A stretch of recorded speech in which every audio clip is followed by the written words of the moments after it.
Milk Crate Marauder. I want to welcome our announcer back after much negotiation. He is here.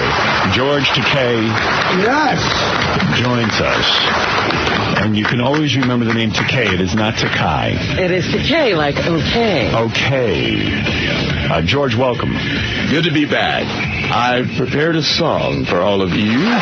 You sent me off with a song the last time, so here it is. I'm back again to visit with my friends. Howard Stern with all of your pranks. The lady quivers her witty words of wisdom. And cuddly muffin, sweet Artie Lang. Howard, you don't walk the straight and narrow.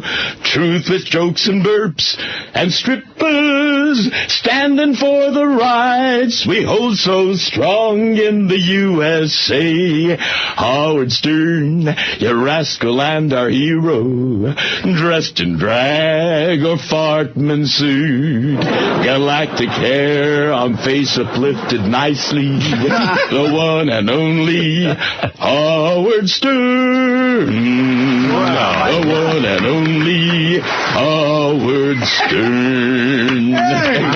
Well, let me, Tony Award. oh, my goodness. Immediately and put it to music. Believe it or not, Robin, that was a cappella. A cappella. Did you write, first of all, thank you for spending the time writing that song. Well, I did it in the shower. And secondly, did you create the music, or is No, it... that's Oh, no, you recognize it. Sentimental Journey? Yes. Sentimental Journey. That's what I thought it was. I don't want to insult anybody. We needed another gay guy in here to recognize Well, thank you, George. That was great. Well, thank you for the song that you sent me off with. You wrote that in the shower? In the shower. Was Brad in the shower with you when you wrote that? Occasionally. Yes. That's your How many Concentrate. showers did it take? What's he concentrate with Brad in the shop? That's got to be rough, to write a song and be in the shower with Brad at the same time. It was a collaborative act. How are you? Just great. Everything going well? It is going beautifully. And, Howard, this past weekend, this Saturday, I heard about this. I had a distinct and unique honor. Oh, really? I accepted the Freedom of Speech Award, the 2006 Freedom of Speech Award from Talkers Magazine. And Michael Harrison had glowing, ringing words for you and what you stand for. I like this guy, Michael Harrison. He has always, I see him on TV. I've never met the guy. This is the guy from Talkers Magazine. Talkers Magazine. And I read somewhere that you were accepting this award for me. I did, because... But I don't think they ever asked me to accept Yeah, they the never award. asked you. They immediately went to George. I think they assumed I wouldn't do it. They had some fears. Oh, really? They thought that perhaps you might decline. And so they went to someone who they knew respected you for what you've done. You are a champion of the freedom of speech, guarantees of our First Amendment. And I was really more not. than happy. Yes, you whether are. you want to be or not. Yeah, right. I mean, I'm just trying to do my show. That's right. And what Right. you do, what you do with your freedom of speech just resonates across. I mean, yesterday I saw a play, The Lieutenant of Inishmore. Now that's As the Brits say. never going to say. It is a bloody good show. Yeah, anyone else want to see that? Anyone else see the Lieutenant of Inishmore? It is a brilliant play, George, and it is a bloody play. Inishmore. Yeah. Inishmore. Inishmore. And that would have been censored. That would have been censored if there weren't people like you standing up for the freedom of speech. George, first of all, George was asked by Talkers Magazine. Mike Harrison is a guy who always defends me and has championed my career. And he's been giving out these awards for a few years. That's right. And I received this freedom of speech. Where was the award ceremony? At the Embassy Suites Hotel downtown. In Manhattan? In Manhattan, and this is it. Oh, look at it. And when, George, It's a handsome piece. it actually is nice. It's beautiful. What is that thing on It's there? an eagle. Eagle. Like the American eagle out of crystal. Yes. I might actually display that. Why wouldn't you? I think you should proudly display that. Who else won the award? Just me? Just you. Well, in other years, people like Al Franken or Rush Limbaugh. Yeah, I know. Rush Limbaugh was the first one to get it. That's right. See, I would be for silencing him. That's right. That's what and this is our democracy. There's Rush Limbaugh and you in the same category. We're actually against freedom of speech now. We want them to shut down radio so they'll get us. Yeah, we the satellite can thrive. I want to congratulate my president who says he absolutely will sign that bill fining broadcasters $350,000 for every offense. $325. I applaud him. $325. I applaud him because that's going to drive more people to satellite radio. Let's get that enacted as soon as possible. We're not for freedom of speech. We're for us, George. George, I don't mean to crush you, but I'm now for censoring everyone but me. You say, well, you have the right to say that as well. Right. He has always been for his own freedom of speech. That's right. And you know what that does? Because he's got the guts to stand up for that, it helps all the other artists. Unfortunately, because I am a self-centered asshole. We have freedom of speech today. Well, George, I really didn't do a very good job as a champion of free speech. I was the most fine broadcaster in the history of broadcasting, and as you know, they ripped me a new asshole. Well, you created a whole movement. That's right. Against you. Yes. But you fought for it. I did fight. You took a stand, and it's that guts, to take that stand, because so many people cave in. Is this what your speech was? Did you make a speech in my honor? I did. How long was the speech? It was about 20 minutes. Oh, good. We're going to pass on listening to that. Yes, please do. Please do. I'd rather hear more about the Battle of Inishmore. It's the lieutenant of Inishmore. Did they tell you could speak for 20 minutes? They asked me to speak for 20 minutes. Wow. Right. To speak on the freedom of speech. Did you make jokes, or was it just a straight... Well, I made a few Star Trek jokes at the beginning, but, to me it's very important, because I grew up... As a boy, I had no freedom at all. Right. I was in two Japanese American... internment camps. No, not Japanese. We were rounded up by our own government. They were American internment camps. How much of the speech did you spend on your history and the internment camps? I spent about 10 minutes of it on the internment camps. To contrast, the lack of freedom. What's that, Artie? Wow, I was in an internment camp. My freedom was taken away. Why? That's nothing. My parents took my freedom away. They wouldn't let me drive my own car. You were in the third internment camp. I had to drive my dad's Mercury Montego. The shame and embarrassment that came with that? God's sakes, I can imagine. I need a little sports coupe. But the humiliation of it all. No, I understand. I know how rough your life was. George, too. That was nice of you. Well, I was a child then, so, I talked about how it became normal for me to line up 3 times a day to eat in a mess hall. It became normal for me to go to school in a black tar paper barrack and... would you believe, pledge allegiance to the flag with the view of the barbed wire fence and the sentry tower and the machine guns pointed at us. I grew up in a town called Roosevelt. We had no central air conditioning. I don't know what that means. And my sister and I had to share one television set. We were not allowed to watch separate shows, even though she was 4 years older than me. I didn't have cable till 1980. Yeah. You want to talk about tough. Oh, this guy had cable. My heart no cable. Everyone in the neighborhood had cable but Artie. It's true. For an entire year, we didn't even have television. That's right. Wow, there you go. Really? They didn't have radio. They were verboten. Wow. I couldn't listen to The Shadow in the internment camp. No, I know about your life. I do. And, yes, you certainly and you know do. something about freedom and the lack of freedom. You're a great man. Thank you for accepting on my behalf. It is my pleasure. And I accept this award from you. And I congratulate myself. Well, what is your speech now that you've gotten your award? Well, they were very wise not to ask me to come. I have no speech. I would have gotten up there, probably shown my rectum. You know how I quickly resort to that when I'm asked to speak in public. As you'd be free to do. Yes, George, I have a problem speaking in public. As comfortable as I am on the microphone here in the studio. That's hard to believe. I don't like getting up in front of people and speaking, so I usually pull my pants down and show my flabby ass. I probably would have been arrested at the Freedom of Speech Awards. You were eloquent at your birthday party. Thank you. And as were you.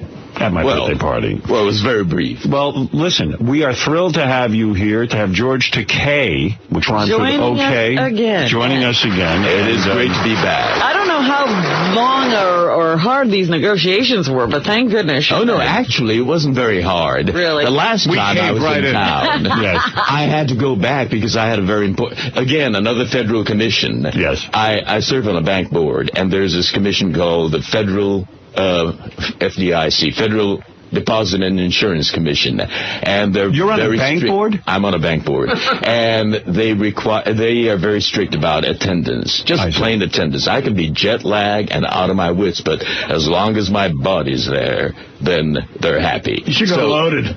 Yeah, that'd be good. Fuck this meeting. Well, sometimes... Artie, would you like to join me on the board? I'm drunk. You want me here? Fuck off. I'll be in the back blowing Brad.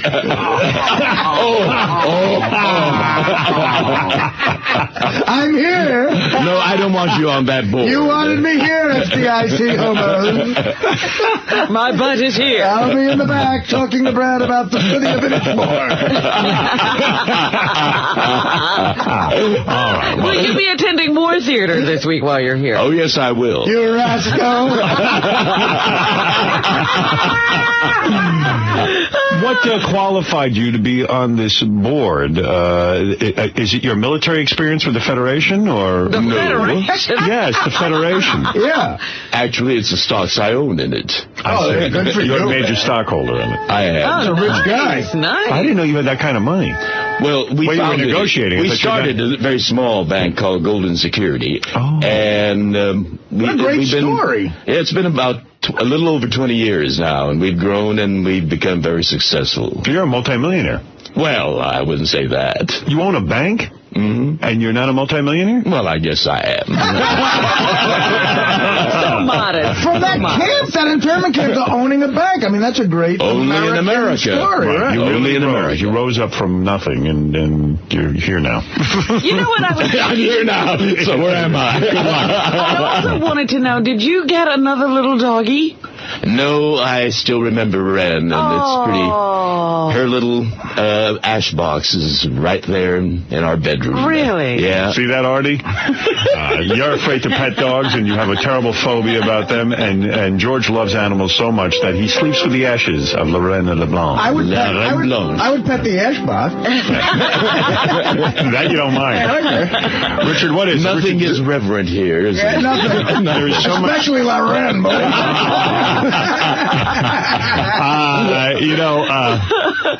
Richard Christie, who was totally drunk on It's so Friday. odd seeing you sober. When we last saw him, he was licking the thermometer out of Sal's asshole. French kissing. By the way, George, is your gaydar going off when you take a look at Richard Christie at all?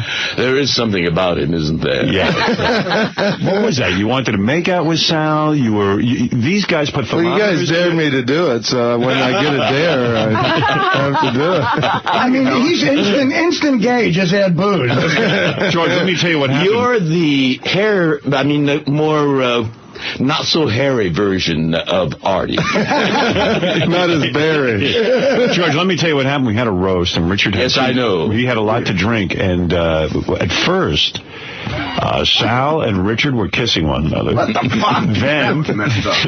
Then they shoved each other's heads in the toilet bowl. Yes, I heard about that.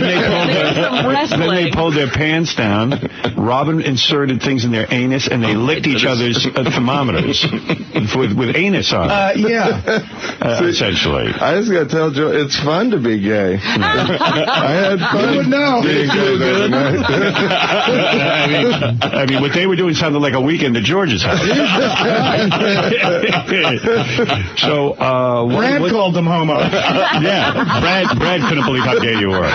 George, I'm the biggest George fan in the world, and I came up to say hi to him this morning, and he said the funniest thing. I said, we're going to have a great time this week, and I said, you've been here once, so you kind of know what you're getting yourself into.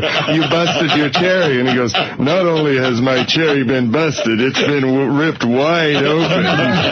Yeah.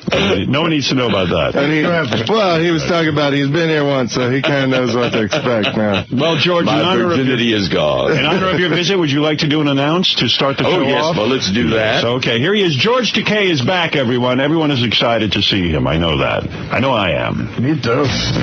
Here's George. The final frontier. These are the voyages of the Howard Stern radio show. Its 5-year mission to seek out new women to ride the Sibian while kissing their sisters. To boldly talk about what people want to hear, while Sal and Richard try very gay things in the studio. Ladies and gentlemen, the captain of the starship in insanity, Howard Stern. Oh, well done. Thank you. Well, Friday's show, or Thursday night show, however you want to look at it, was a wild show. What was the reaction to that? We had a great time doing it. How did people respond? People loved it. Everywhere I went, people were, hey, the Artie roast. And, again, with you never know who's listening. I was over at Ben's Deli last night, and an older woman comes up to me and she says, I love the roast. Really? That's right. Howard, I got calls literally from all over the country, from people in and out of show business, and they said the best thing they ever heard. Yeah, it really was a great roast. And the reason the roast is so great, in my opinion, is because there's no holds barred. There's no censorship. There's there was no editing. Whatever came out, and that was it. I even read some comments on the Stern Fan Network. Somebody thought I had edited something during someone's set. There was no button hit. I don't know what they were talking about. Maybe what sometimes, were they saying? I don't know. But overall, everybody seemed to like it. They graded it A+, a lot of people, and felt that this was the best roast yet, and some of the best radio they've heard.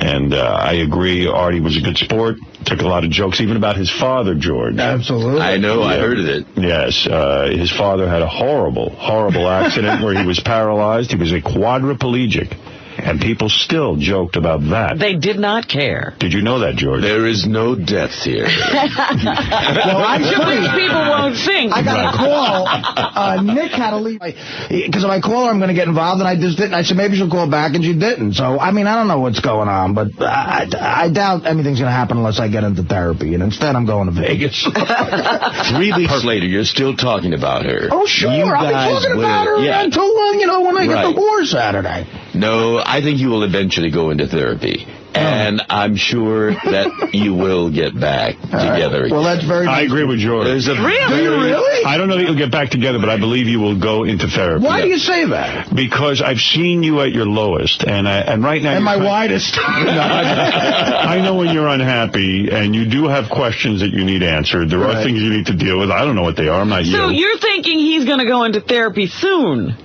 Yeah, I do. I believe that. I don't think it'll be soon. Tony Soprano's Italian. I know. I look at him, I guess, and I think therapy's helping Tony Soprano at all. I think Artie's not ready right now. He's just not ready. But And I don't think he's going to be ready until maybe 60. Yeah, no, Tony Soprano was in therapy for, 5 years, and he was in upstate New York blowing his cousin's head off.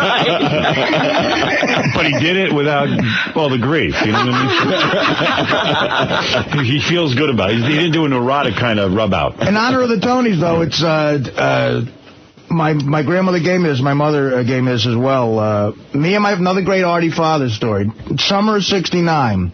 Jersey Shore, me, my old man, and Frankie Valli. Let me see. You can put it on the website. Frankie Valli. It's another indication of how crazy my father was. That's your father? That's my father. Yeah. Jesus What? Christ. My old man was a movie star.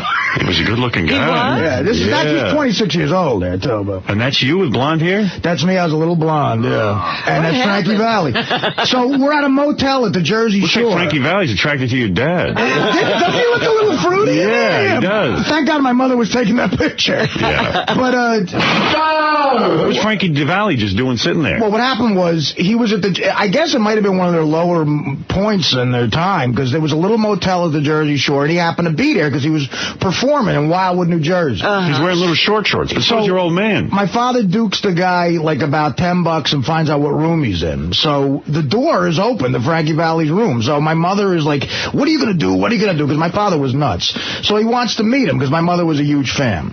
So he lets me crawl into Frankie Valli's room. I crawl in there. So I'm in there for like 10 minutes. Nothing's happening. My mother goes, well, we just got to do something. So my father goes, this is the way we're going to meet him. So he knocks on the door, walks in, and Frankie Valli's got me up on his bathroom sink, and I'm shaving with him. He took me in, he's like saying, you all right? Where are your parents? And he said, oh, I'm sorry, that's my kid. My father said he got away from us. I'm sorry. And we got tickets to his concert, and my first concert ever was the Four Seasons. This picture makes me sad. Why? It makes me very sad. Yeah. I feel like crying looking at this picture. Isn't it sad? I know. I figure you can put it on the website. Your father loves you so much. He's holding you, and look he's at a little young. Artie leg. Who knew he was going to eventually become paralyzed? I know. That's my old man with his son. He was like, well, when I was born, like a guy who would hang out with us. Oh God, Howard, you and him would be the best of friends at stores and stuff. Big deal. Hey, George. Artie's father was quite a looker. Artie's father was quite a looker. Watch it, George. No, seriously, right? He was hot. He's gorgeous. Yeah. And, my gaydar tells me something about him. I know what you mean. Give me that fucking picture. Those hot pants Artie's father's wearing. I know those pants. 1969. He's wearing Daisy Dukes. Okay, he's shirtless with hot pants. Down the shore. And he's very sensitive. I mean, look at that. It is really touching. This was probably the first time I ever played catch. What did you... Hey, George, what have you been doing any Star Trek conventions or anything? Oh, yeah. I mean, this is would you believe this is the 40th anniversary of the Star Trek phenomenon? Oh, that's right, yeah. 1966. Wow. And there are conventions galore. So who's been showing up? You, Uhura? Oh, all of us. Oh, not we lost Shatner. 2 of our company. Yeah, but Shatner doesn't show up. Oh, yeah, he shows up, too. He does? Oh, yeah. Boy, the money must be astronomical if that guy's getting out of bed. Well, I mean, I was in Frankfurt, Germany 2 weeks ago, and there were over 2,000 people that gathered from throughout Europe. Well, as a matter of fact, like rock stars. Yeah, right. It was incredible. Shatner's price go up since he's got the hit show with... I don't know what he gets, but does it annoy the shit out of you that he's got a hit show? Well, that's the way it's always been. So, we just... Is Nimoy showing up? Oh, yes. George has a bank, though. I don't care. I know for George, he just doesn't like Shatner. And I got to tell you something. For George, to see Shatner back on top in television with that Denny Lane character, you probably sit there and go, if you're going to be honest, Denny Crane, you probably sit there and go, Denny Lane was in Wings. You probably sit there and go, shit. Fuck, don't they give me a job like Boston Legal. That he is not acting in it. That is Bill Shatner. On Star Trek, he acted. Right. He acted Captain Kirk. Now, didn't I say that to Bill Shatner when he was here last? I said, I don't think you should have won an Emmy because you're not acting. Right. He's Denny Crane. Bill Shatner is Denny Crane. That's him. He just rolls out of bed and comes as he has to memorize lines and things like that. Oh, really, no, I'm sure those lines are in him. They just come out. And I'm sure a lot of it is pretty much So what improvised. happens? When you go to the Star Trek convention and Shatner's there, do you talk to each other at all, or is he on his high horse? We've been doing, Star Trek conventions and Star Trek movies and Star Trek TV series. But you have to interact, don't you, at the convention? We're civil to each other. We're professional, But is there like a 2-group kind of thing? There's Shatner and Nimoy over there, and then the rest of you in another room? That is true. But then, I kind of feel... sad for Bill, because Leonard's a good guy. Leonard gets down with us, but he's kind of isolated, right? By himself. And is that right? There's a kind of an air of... he's a smug arrogance. He's a Vulcan. And a sadness about He's it. a Vulcan. Oh, no, Vulcans are great guys. I enjoy Vulcans. How many Vulcans have you had? But Nimoy is aloof. No, he said Nimoy gets down. Is very... I mean, he's in his way. In his way, he loves to talk politics, and we, talk politics. What's he, a Republican? No, he's a very liberal Democrat. Oh, okay. Yeah. We campaigned together. Right. So let me ask you something. Would Nimoy join you for dinner? I've had dinners with Leonard. But, the people I've had over at our house are people like Jimmy Doohan, who's passed. He used to be my favorite drinking buddy. Yeah. But Walter Koenig, Nichelle Nichols. Nichelle was over, month and a half ago for a party we had. Right. And she's a wonderful party. So Leonard Nimoy is a real ultra-liberal, too. Oh, well, the ultra-liberal seems to color it, but, he's a down-to-earth, realistic, rational, and very tolerant guy. No, it sounds like he's gay, too. I don't know. No, he's got a beautiful, lovely marriage with Susan, and he's a very generous philanthropist. Yes. Can't get it out. But wait a second. So Nimoy's a good dude, even though there's some sadness you sense, maybe? About Bill. Oh, this is all Bill. Okay, I got confused. Because he's so isolated. Right. You feel bad for him because he can't mix it up with everyone and enjoy everyone. That's right. I mean, here, we've been together for 40 years. I mean, associated together for 40 years. And, I've enjoyed a wonderful, rich friendship with all the other people, and I really miss Jimmy Doohan because he was a great guy. But, I go to dinner once in a while with Shatner, and he's so gracious and fun-loving and all that. Why, is that because he's just kissing my ass because he thinks I can do something for him? You're an A-list celebrity. You feel he's used. When he's on the set, yes, it's got to all revolve around him. He is supremely self-possessed. Everything is and you don't see him talking to me and Benji, do you? Right. He is supremely self-possessed. And like if the director's setting up a shot with Artie, and then Bill has a line, and it goes over to Bill, he'll whisper with the director, and very quickly the shot is on Bill, and you're an off-camera line. Wow. You just hear your voice. That's right, off-camera. Will he hang around to do off-camera lines for other actors? No, right? Okay, I get it. Bill? No, I don't. You're telling me when you're doing your lines, Bill will leave and you have to do it to the script supervisor does it. You are kidding. That is rude. A lot of actors did. The great Jack Warden, who played my father in Dirty Work. Jack Warden, a legend who was like 80 at the time, stuck around. Like, squeezed in by the camera. You always do that. Yeah, he's a professional actor. Some guys don't. I've seen a lot of people who don't. You give that to your fellow actor. Tom Cruise left for mine. Oh, you worked with Tom Cruise? I did. I got cut out. I did a scene in Jerry Maguire that got cut out, but when it came down for mine, I was reading to a fucking production assistant. I was sitting there like, okay. Didn't they have a script supervisor? Yeah, but they thought a PA do it. Wow. Oh, my goodness. They knew they were cutting you out. So the supervisor wouldn't lower himself or herself to do it with you. So George, when Shatner's around at the convention and stuff, does Nimoy, like, when he's around, is Nimoy one way with Shatner and then treats you a different way? Oh, no. I mean, they're usually presented together. Yes. As a duo, That's uncomfortable. And then the rest of us appear. I'm sorry to hear that. Yeah, they're kept out until those two are finished. It's somewhat insulting. It is. It is. Absolutely. But, the truth is, it was a trio. Bones and Spock and Kirk. I mean, there was that triumvirate there. Right. And then there were the but out of respect next to tier the bananas. Out of respect to the gang, you embrace everyone. You say, it's a Star Trek convention. Hello, everyone. We're all here together. We were all on the Star Trek together. That's right. You were a crew of a ship. We worked together, Aren't you all the same rank now anyway? You're I'm a captain. Right. At long last.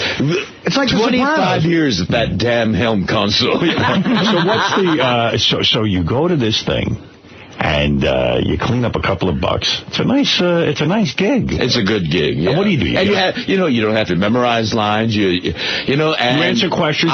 Do you know what these people want to know about Star Trek? Do you know the answers to the questions? Oh yeah, they throw out. I go with my consultants. If I get a very esoteric Star Trek question, I say, all right, consultants, who out there knows the answer to that? What is the toughest question?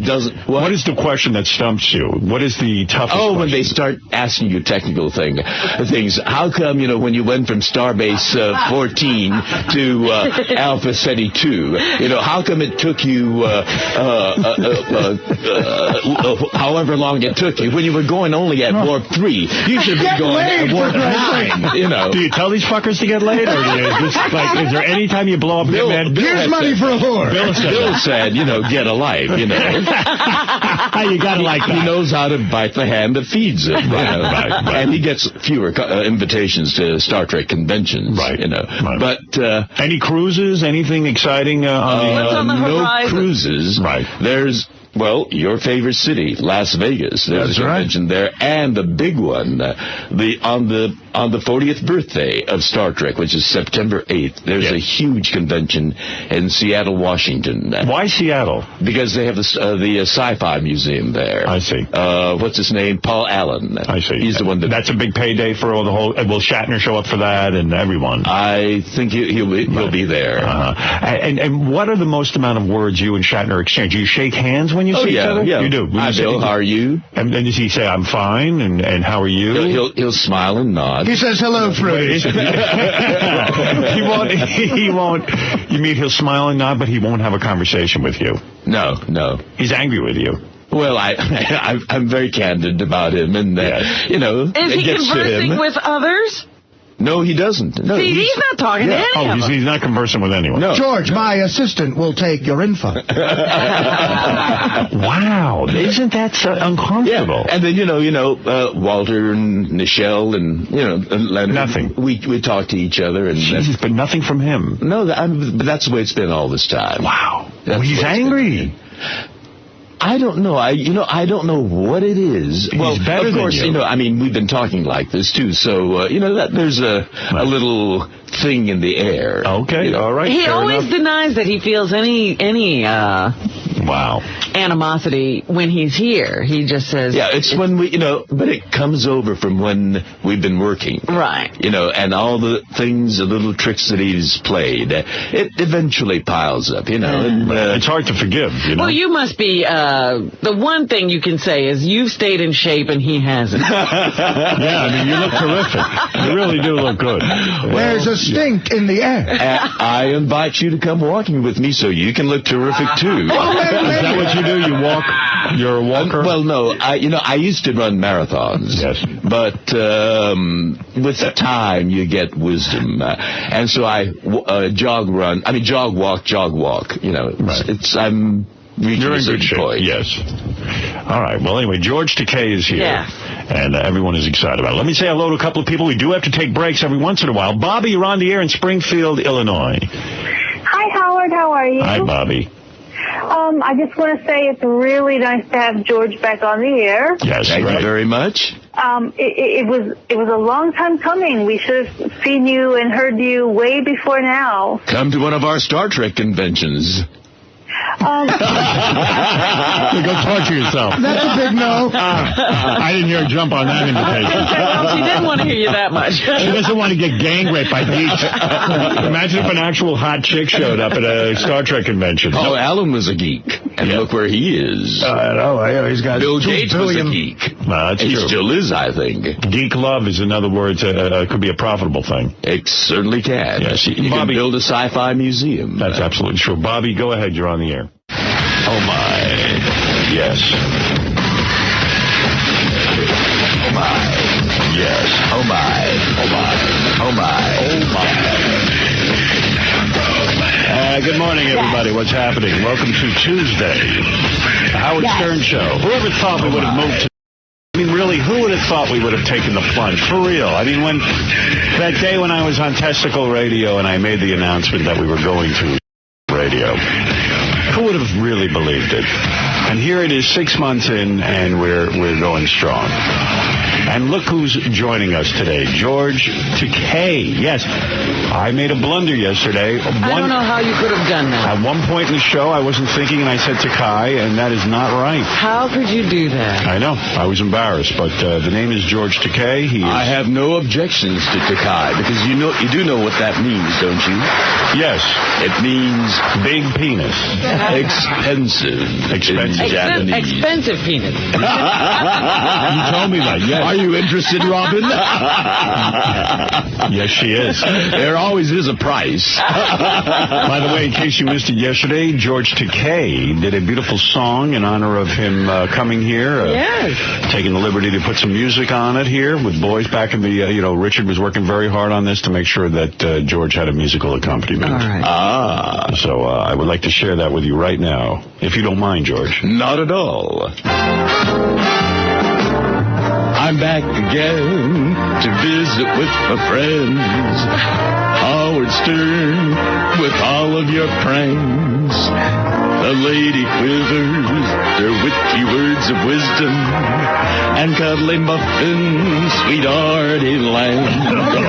Howard, you don't walk the straight and narrow.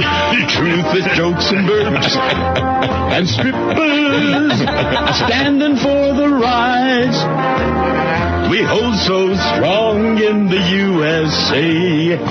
Howard Stern, you rascal and our hero, dressed in drag or Fartman suit. Galactic hair on face afflicted nicely. The one and only Howard Stern. The one and only Howard Stern. Wow. That sounds great. It's terrific. I tell you, when you add music to it, it really can turn your stomach. Lives. Yeah. Maybe I'll come out with a CD. I like the line, hair on face afflicted nicely. What? Who is that for? You? Uplifted. Uplifted. Oh, I thought you said on face of lift. I don't know what the fuck you were talking about. Uplifted Articulate. nicely. I gotta articulate. On face of lifted nicely. Uplifted. Great. Uplifted. Sorry. You are the Japanese Sinatra. If I may say. I am, am I? Well, that was without rehearsing. Yeah. You see this T-shirt I'm wearing? Yes. The Breakup. Yes. I was at Central Park yesterday, waiting and waiting and waiting. Oh, you know no. Who are you waiting for? Remind the audience. Well, let me remind you of that scene from the movie Breakup. Yeah. Jennifer Aniston bought a ticket to a concert for Vincent Vaughn.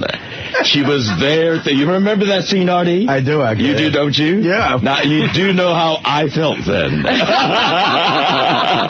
You felt like Jennifer Aniston? you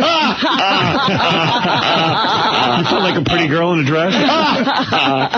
Artie was at the buffet. He could not make it. I told you. I specifically said I had something to do.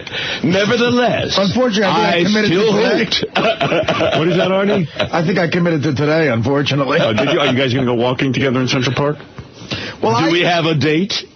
Well, I agreed to do it at the same time, but at separate parts. He's going to be at another party. He wanted to get me into the brambles of the rambles, and then no way am I going to do that. You would not cheat on Brad. No. Not even for Artie Lang. Not even for Artie. Well, he's going to get a hot guy if he's going to risk that. Well, I think you're hot. No, thanks. I mean, heat hot. If it wasn't for Brad, okay, be honest now. Yes. Would you consider doing Artie if Artie was inclined to do it?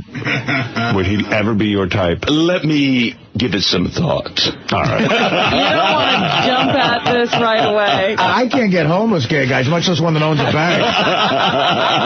Would you probably wouldn't be with him because he won't go into therapy, right?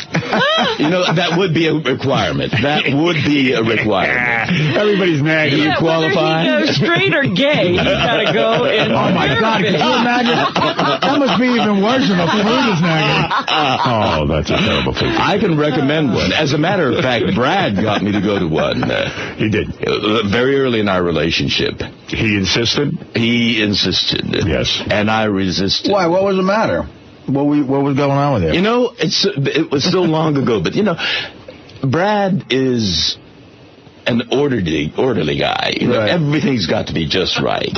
And he drove me up the wall. We used to have fights after fights. You know, I mean, even when we were traveling, you know, wonderful places. We were at the Savoy in London, and we had one of our great big fights there. Because you were messy and disorganized. He drove me up the wall. Right. Well, anal Annie, yeah. Anal Annie. Anal Annie, you know, usually with a gay couple, you hear anal Annie, you think something may be different. But, you understand? In every sense of that word. Right, but he was anal Annie. He was. Was he anal even sexually? That he likes anal? No. The fact that you would come on the Stern Show and say anal Annie and think we would take it the other way. See how naive It's how great. That's the type of naive that I just love. It's the best. So you had these huge fights, getting back to why you went into therapy. That's right. And he insisted that you go into therapy, so you could tolerate him being a different person than you? You know, you finally come to realize what's really important. I mean... Cock. What? What? Cock. A doodle-doo. Well, right. You know, it's really compromise. You really, you have to... what is really important in your life, and you consider that with the things that drive you up the wall. I think what you're saying, George, is that if Artie's ex-girlfriend Dana, who we didn't know until yesterday, he's been broken up with for 3 weeks, if he could have just compromised on a few issues, and it wouldn't have been such a big deal, maybe the therapist could have helped him, and then he would have gotten the vagina. I think so. Well, let me ask you something, George. Poor Artie, just sitting here. It's like being on The View. It really is. Morning after morning. I'm here for you. But wait a minute. I want to ask a question. You went into therapy because you loved Brad enough to want the relationship to survive. Well, the other part that Oh, you want to go to jail for killing him. Well, that was part of it, too. Yeah. But the other part of it was... Anal Annie wouldn't have survived a day in jail. No. Not with that nickname. Oh, what about poor Hey, Brad? anal Annie, I'm Oral Jerome. Get over here. The other flip side of that is you think of, him out of your life. Right. And then you think, do I really want that too? Right. And so you learn to, put everything in a larger context. Can you do that, Artie? I mean, you would rather just see Dana Artie, have you thought of Dana not being in your life? Do you want that too? Yeah. Well, if I could meet Anal Annie and we could get some sort of I think in this context. I think Artie is envisioning a very active sex life and a lot of fun coming up, and maybe he needs to get out and do that. Let's see what happens. Maybe the new Artie. New puss. Sexual Artie. As opposed to the old puss. Oral A Artie. life without can be liberating, too, I guess. Mm-hmm. You may find your Annie. Let's hope it's a chick named Annie. Right. All right. A lot of reaction to the return of Mr. George Takei. Oh, good, I bet. Yeah, I'm so glad that you brought George Takei back. He is the best. Very funny. Here's another one. I love George Takei. Here's another one. Thanks for bringing George back. Please make every effort to make him a full-time part of the show. He's too good to pass up. Oh, I'm enjoying this music.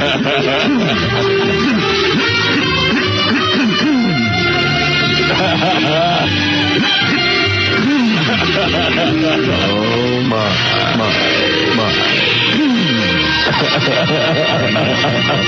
Here's another one. It's so awesome to hear George again. He really adds a great voice to the show. Today he sounds like he's at home, throwing in a bunch of funny jokes and just going with it. Keep him coming back. So there you go. Well, that's nice to be welcomed back like that with those warm words. That's right. Here's one that was an observation. Let me get this straight. George's boyfriend is freaked out about germs, but he is not freaked out about putting his dick in another man's ass. Or taking a dick in his ass. But as you've described in your sex life, that's not your thing anyway, anal, right? Right. Right. So you would be wrong. Is that a special occasion kind of sex, or do you just never go there? It's got to be an occasion. Well, you know that line from Star Trek, boldly go where no man has gone before. I noticed that it's tough for George to sit down around his birthday. Oh, that's terrible. That is terrible. With regard to, as long as I like that one. You would. And by the way, I should mention, George said some interesting things yesterday that a lot of people didn't miss, and I do want to replay them. These are the highlights. I asked George about Osama Bin Laden. Here's what he said. Osama Bin Laden's very talented, but no, I'm not in love with him.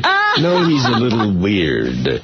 Right, and then you said this. Osama Bin Laden's very sexy. Which shocked everyone, and then you said this. Osama Bin Laden's a genius. Osama Bin Laden's a nice guy, and we've had him over for dinner. I am shocked. Yes, I can't believe what you said. And here's a few other things I'll let you listen to that George said about Osama. I've had sex with Osama Bin Laden before Brad. Before Brad, of course. Osama Bin Laden is actually very shy. The American... You were such an expert. Yeah, the American authorities just called. They want to put you back in the internment camp. Osama Bin Laden looks hot. I think that was when I was making reference to you. Thank you. Oh, yes, I love Osama Bin Laden.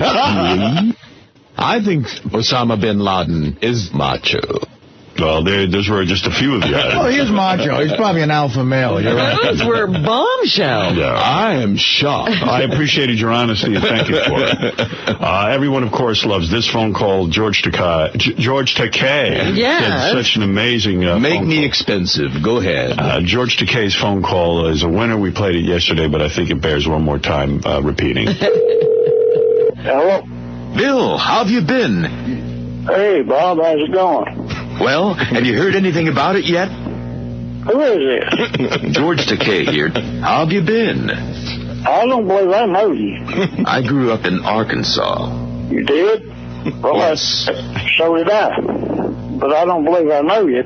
I circled an ad here in the paper that might interest you. Here, it says, 1 lengthy black teenager for sale. Teenager for sale. Yes. Just a minute. Oh, great. Can you excuse me while I dappled my wang with the latex? Yeah. You won't believe what I just heard. What did you just hear? I love lengthy black men. Oh, you do? Excuse me, but aren't you a grimy Mexican? No, I'm just a hillbilly from Arkansas. You had better be prepared to turn wet and messy. Well, I'm going to tell you something, brother. You wrong sex to make me wet and messy. Excuse me, but aren't you aroused? Aroused? No, you pissing me off, motherfucker. You seem to be aroused, No, you pissing me off.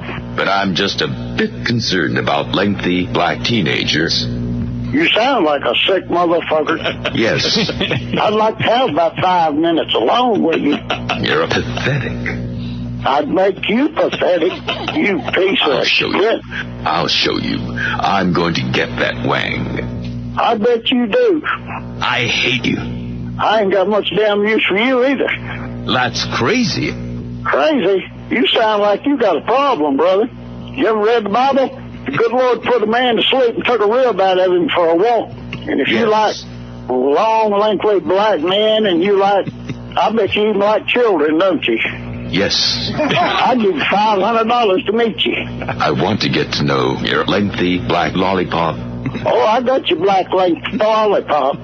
I love your wang. I bet you'd love my 12-gauge shotgun, too. Stuck up your ass and pull the trigger about 3 times. I feel ridiculous. No, you're ridiculous. Now, don't get all worked up over it. I'd like to put you out of your fucking misery. I get a strong smell from my wang. Well, take a fucking bath. Good idea. One of my neighbors in Denver is a lengthy black teenager. Well, you should have called him. Excuse me, but aren't you a grimy Mexican? No, I'm not no Mexican. Oh, my God. Now what? Now, don't get all worked up over it. About what? My wang. Your flag. Yes. The only things you mention in your language that since you've called that I care anything about is the word God. Everything else has been nasty, filthy, obscene, vile, perverted. Let me think about this. I'll call you back in an hour. Boy, I tell you what, now, I don't know how you come up with my motherfucking telephone number, but you hitting the wrong bases here. George, when you make a phone call like that, do you get nervous during it, or you keep such a straight face when you do these kinds of things? You know, I'm thinking of taking back that freedom of speech award I gave you yesterday. The way you go in there and you talk to that hillbilly, I love it. I adore it. I really do. It is almost criminal what you do with an innocent person's voice. It's got to be against the law in some way. Yeah, I think it is criminal, yeah. Yes, exactly. You have ruined. You know, I'm really nervous about going back to Arkansas. I do have friends there. No, you really should not. I should not. No. Arkansas is off limits. Isn't all of Texas off limits to me? Yeah. Yeah, I'm still. There's a warrant for my arrest. Actually. The entire state. Well, that's a big state. Yes. Talk about a comedy team. I'd love to see you in that. As long as I was quoting from the email, and George, it is great to have you here. But let me go on to some other topics. I don't know if you can see this, Robin, but George Takei is in the tickle chair right now. I have him completely restrained and strapped in, and I'm going to tickle him right now. And we'll see how this works out. He's agreed to do it. George, just hold still, if you will. There you go. Come on.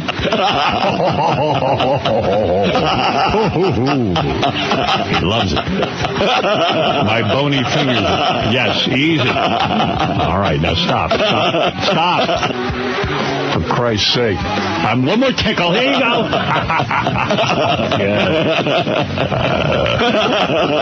Is someone getting aroused? Wow. Yes, I believe he is aroused. He really squirms around in that chair. Yes, he does. You know, you're afraid to breathe on this show because everything's being recorded and being played back at you. I'm going to tickle you now. Now, are you just using your fingers? Yeah. Wow. Now your feet. Are you ticklish behind your knees? Let me see if you're... what? Erogenous zone. Is it behind your knees? No. Where? I'm going to get you right now. Above the navel. Let me try that. Above the navel. Look at this. Oh, there you go. Okay. Now, what about your thighs, George? I'm not going there. He loves it. He loves this. Look at him. He's going wild. He's going wild.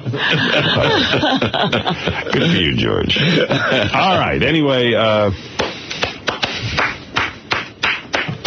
now I'm spanking George. Wow. You two are getting a little too close. Oh, that's so good. Right, now Artie is going to tickle you with his penis. Are you ready? All of a sudden, the whole show's gone gay. Artie, that's terrific. Daddy. Artie, tickle him one more time. Tickle George with your penis one more time.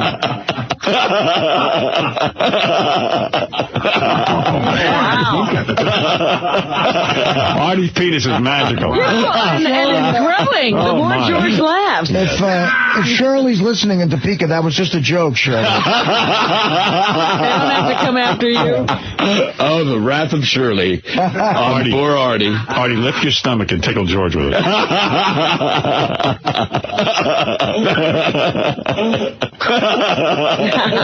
All right, Artie, enough. All right, George, good. Oh, I like that. Okay. Everybody out of that tickle chair right now. Okay, where was I? George Takei, I played you the woman Shirley from God Hates Fags, and you were disturbed by it, as we all were. And you said, why can't someone just have a debate with her, a reasonable debate? Not a screaming match. Right. Let's see if we're going to give you a chance. I'm going to give you a chance. Well, I will be open-minded and listen to her, and I hope she will similarly listen to me. Forget that. Shirley, hello. Hi. Now, Shirley, you know, I watched an interview that you recently did on the WB with a reporter, or was it Fox News, Robin? I think it was Fox. It was Fox, right, Shirley? Yes, Fox News. You're talking about Saturdays? Yes, and it became a big scream fest. And I didn't think it was particularly good television because you were yelling and she was yelling. Exactly. Now, I think sometimes because Shirley likes to keep going no matter what's happening. She filibusters. She does filibuster. So we have George Takei on this week. George, of course, I don't know if you're a Star Trek fan. Are you a Star Trek fan? I used to be. Okay, George, as you know. You no longer are. Well, I mean, who can watch TV at this hour? I have to spend all my time and energy trying to convince this nation that the destroyer of Sodom is not dead, and he's on the way, and he's raging mad. And so, who the heck? And don't forget, I have 11 children of my own to deal with. So who's got time for TV except for as I sit here waiting for you to call? I've been watching a little Fox News. She's saying being nuts takes up a lot of time. Yes, you could always TiVo, you know. TiVo, yes, actually, my husband TiVos. But Shirley, so as you know, the great George Takei played Sulu. He recently came out of the closet. He announced that he was a gay man. He is my announcer on my show. He's someone I value dearly. He is a very, very gentle, kind man. Did you say he's your announcer on your show? Yes. Oh, I really only have one curiosity at this hour. I mean, I don't mean any insult or anything by this, but aren't you getting a little elderly, George? Who, me? Yeah, are you? Well, no, I don't feel elderly at all. I think yes. How old are you? Age-wise, I'm 69.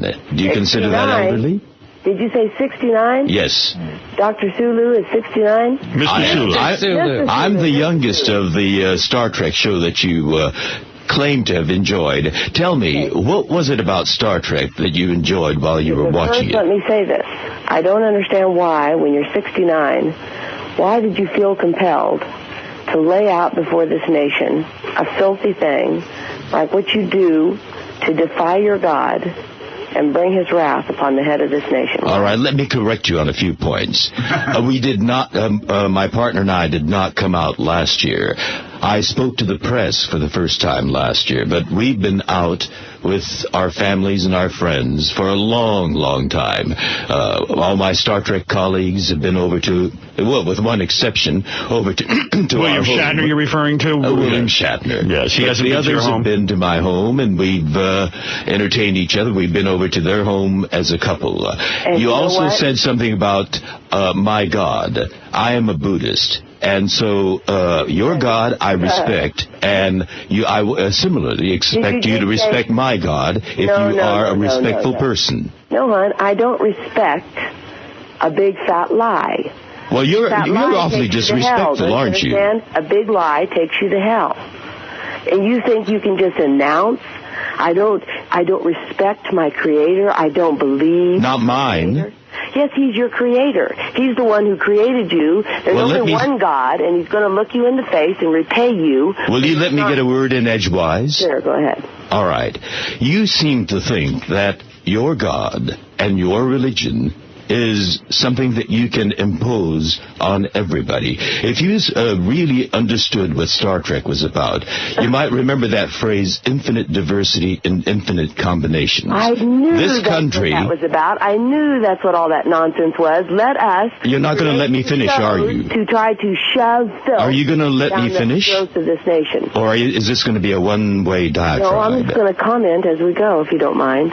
Well, at least allow me to finish my point. Okay, go ahead now. All right. In this country, the United States, we have many, many people. This is the most diverse country in the world, not just ethnically, not just culturally, but religiously and also in terms of ideas. And in a diverse country, we need to respect each other and their beliefs. Otherwise, you have absolute chaos. And you seem to think that your beliefs, your God, your religion has to be imposed on everybody. That is un-American. That's my job. I didn't tell you. What do you mean it's un-American? It is American. That's why we have a First Amendment. No, let me correct you there. Well, will you let me talk a minute? All right. I listen to you. Here's the deal. It's real simple, and it's real easy, and it's real short. Fear God. Keep His commandments, for this is the whole duty of man. I've gotten your point. God will bring every work into judgment. You weren't listening to me. Open all your secrets, whether they be good or whether they be evil. I don't care what you call yourself. There's one God, one God. He created you. He created the earth. He laid the foundations and spread out the heavens. And he's the God that is going to look you in the eye and drop kick your sorry backside into hell. I think you've made your point. You're diverse. We understand you now. You're repeating the same point over and over again. Well, George, you've had a debate with Shirley. I certainly have, and I know where she's coming from. Well, I could see that the two of you cannot find any common ground whatsoever, not even about Star Trek. George is scraping, and he's trying to find common ground. Why does he want to turn Star Trek into a push fag show? Why does he want to do that? Why? No, that's your interpretation, isn't it? You just said. You weren't listening to me, were you? You said, see, this is a problem. The message of Star Trek. You didn't get the message. I got the message. See, George, she can push anybody's buttons. She's going to get you yelling in a minute. Somebody's going to yell in a moment. I don't believe in that game. I believe, and you're really not listening to me, because what I've said is you have. Will you let me finish? It's nonsense. You might as well not even open your mouth and talk. All you're doing is pissing off God. Why do you even bother to talk? Now, do you know that this is America? I don't think you do. That's the problem. You see, that's what de Tocqueville said when he came over here and looked at this nation and wrote his writing, and he said, America's great at the end of the day because America's good, because righteousness thunders from her pulpits. Well, Shirley, America ceases to be great, America will cease to be good, and I'm telling you, America has ceased to be great. See, Shirley, I think you would be more comfortable living in Afghanistan with the Taliban. They're coming back there. Yes. Where do you live? My God, put me here so that I can tell you. You would probably like a religious nation more, like a Taliban, where the women wear burqas and no one has religious freedom. Well, if she has her way, this will become that. Because they have their perverse religion, just like most of America has their perverse religion, and you hate them for their religion? Where do you live, Shirley? I live in Topeka, Kansas. In Kansas. You can't miss where I live because we have a huge banner over the face of our church that says GodHatesAmerica.com. Yeah, you can see that from here. Oh, wait a minute. Yes. Don't forget, thesignsofthettimes.net. It's our new website, thesignsofthettimes.net. If you can pick on the picket, you can click on the picket sign that you hate the most, someone's there talking to you in a short video. It's awesome stuff. I thought your group was called God Hates Fags. Well, that's our main website, but we got sister websites. God Hates Sweden, God Hates Canada, God Hates America. Yeah, they're branching out. Well, your what God. Site but a practical question. What website is the primary website where we can go and read this viciousness? You can find most of this stuff and link to other stuff from the God Hates Fags page. And like at the very beginning, underneath the little, yield sign, it says, it has little links, and there's a red link about the Signs of the Times videos. That would take you to the new website. The main website is GodHatesFags.com. Exactly. If you really read your Bible, PriestRapeBoys.com and SmellTheBrimstone.com. PriestRapeBoys.com is yours as well? Exactly. You seem to have cornered the market on every provocative website. Oh, my God. That's on account of if you listen to what you said.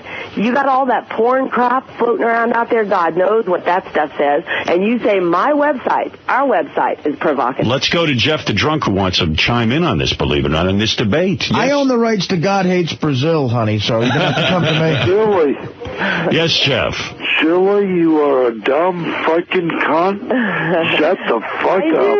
I knew that this guy, this drunk, that you would prop up on that before you moved over to serious trouble. Yes. I have a website. He had some things to say. I have a website, God Hates Jeff. Yeah, a lot of people do. Jeff, you do not like Shirley's views, as most of us, we find them repulsive, but yet... but I thought we were diverse and tolerant. Well, you don't have to like we don't the have views. to like No, but you're talking about hate. You hate. I'm telling you. You're not respectful of diversity at all. Your God, by the way, Howard, I despise your feast days, and I will not smell in your solemn assemblies. Your God hates your nonsense, and he's dealing with this nation. How blind are you? How blind? Why don't you guys connect up the dots from point A, your filthy manner of life, to point B, all of this stuff that's going on around you, your dead soldiers coming home. He says, I'm going to open my arsenal and bring forth my weapon. America hates you. Shut the fuck up. Well, of course they do, because they hate their God. They've gone pouring out. They hate you. You know, you live a rather hateful life. That's really sad. The real sad thing is she has 11 kids. Can you imagine? 3 of them went with 11 children being raised by that woman. Alex claims, Shirley, you still with us? Yes. Yes, Alex. My mic, Howard. I'm sorry. Alex claims that you're lying about the amount of children you have. Alex, what evidence do you have about this? Well, yesterday you played a tape from her at the TV show when she was yelling at the lady, and she said she's got 8 children. Now, today, I said today she said she's got 11 children. I said I have 8 sons and 3 daughters. You just got to listen carefully. No, you said you have 8 children. I said 8 sons and 3 daughters. Wow. Listen All right, well, Shirley seems to know. I think as crazy as she may be, she seems to know how many children she has. My 3 daughters, you clowns. Yes. They're on your TV. Oh, well, 2 of them have anyway. Gay Ramon wants to say hello to Shirley in Topeka. Yes, Gay Ramon. Hey, how are you doing? Hey, listen, lady. How many kids you say you have? 3? 11. 3 boys? 11. 11? They're all going to be fucking gay. They're all going to be little fucking cocksuckers. Keep preaching your fucking shit. Well, that's a good point, Shirley. If one of your kids, what are you going to do? Exciting. What? Shirley, what are you going to do if one of your kids is gay? You know that doesn't just happen. You don't just look up one day and you got a fag sitting over there. You had to work hard at it. Go after it with both hands. See, that just shows how little you understand. No, I understand perfectly. No, you don't. That's very arrogant. You glorified him not as God, and neither were thankful, but became vain in your imagination, and your foolish heart, think Star Trek, was darkened, and professing yourselves to be wise, you became fools, and you changed the glory. You know, Howard, this is the kind of thing we have to put up with the freedom of speech. We do have to tolerate this kind of diatribe. No, you guys have given away that First Amendment. What? You got your legislators all around this nation now who raised their right hand to God and swore to uphold and defend the Constitution, giving away that First Amendment, dismantling it. And where is your voice, Howard, in that discussion? Well, what are you talking about? I'm talking about these legislative Talibans have started passing laws in all these states because of this little church. You know, there are 70 souls that pertain to Westboro Baptist Church, 70. And amazingly, we've got laws in almost 30 states, and bimbo, bombastic, blowhard, bastard Bush just signed a federal law that really none of it changes anything. Says we can't go to those funerals closer than 150 feet from the national cemeteries. We don't stand that close anyway. Let's go to Buddy Lee, who wants to say hello to Shirley from God Hates Fags. Yes, Buddy. Hey, what is wrong with this lady? I mean, she's crazy. Hasn't she ever heard of Love Thy Neighbor? What about that Love Thy Neighbor stuff, Shirley? That is I'm so glad you asked. In fact, we were discussing that with that loudmouth woman from Fox. She went to the... How could you be so militant about it? Listen, love thy neighbor has a meaning, a definition, and the Lord your God gave it to you at Leviticus 19, verses 17 and 18. It says, do not suffer their sin upon them, but in any wise rebuke them. Warn your neighbor that his sin has taken him to hell. Love thy neighbor equals rebuke. You warn them so that they might not go to hell. And if you don't do that, it says, you hate your neighbor in your heart. Now, as between all us chickens here, who's doing that job?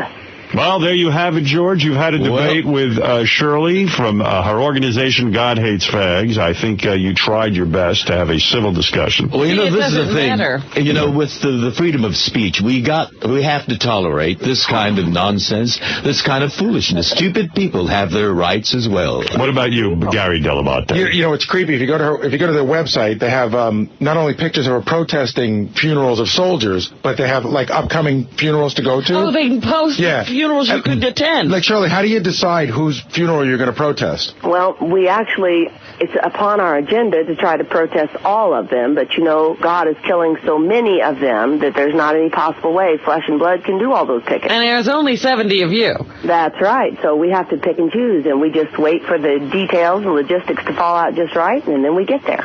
Well, gee, what a lucky family. Their son comes home dead from Iraq, and there's Shirley at the funeral making a mockery of their service. And she's upset. How about this? You made a mockery of God and his word, and he's made a mockery of you. He's the one who killed the child. And Luke 16:18 says, that the child wants us there, and he wants you to listen to us. Well, Shirley, here's Patrick, who fought in Iraq. And Patrick, what do you want to say? I'll give you the last word. Hey, let me tell you, Shirley, I had the honor of escorting the first Marine that was killed in this freaking war. Tell me, you show up at any of my friends' funeral, there ain't no difference about problem. You got no idea about what this fucking country is about. You're off your rocker, and... Man, Howard, please, for the love of God, do not give this crazy fucking cunt any more goddamn airtime. All right, Patrick, you're here. Well, George agrees with you. Off that plane, me and my department were fucking crying as we escorted him to the county line for the next sheriff to take over. If she was there, trust me, every cop in North Carolina would be kicking her ass back to wherever the hell she came from, Topeka, Kansas. Well, Patrick... That's what this bitch deserves. Patrick, you've said it all. You've said it all. Hey, Howard. Yeah, just because I want George to get the full effect here. Hey, Shirley, you don't have one of your kids around that could talk for a second, do you? Oh, come on. Let's knock it off already. I can't take much more. What is that, Shirley? I said, yes, I have one of my daughters that just came in. Yes, well, she's pretty much got the same views. Yeah, yes, and not only that, but... Shirley, remember something. Filthy mouth. I'm sorry, what? Tell that guy to stop being such a filthy mouth. Oh, he was a caller. No, your mouth is clean. He doesn't need to be a filthy mouth. All he does is that's my point. I rest my case. You filthy mouths think if you cuss and say filthy things that's going to change God, and that's going to what? Endear you to Him?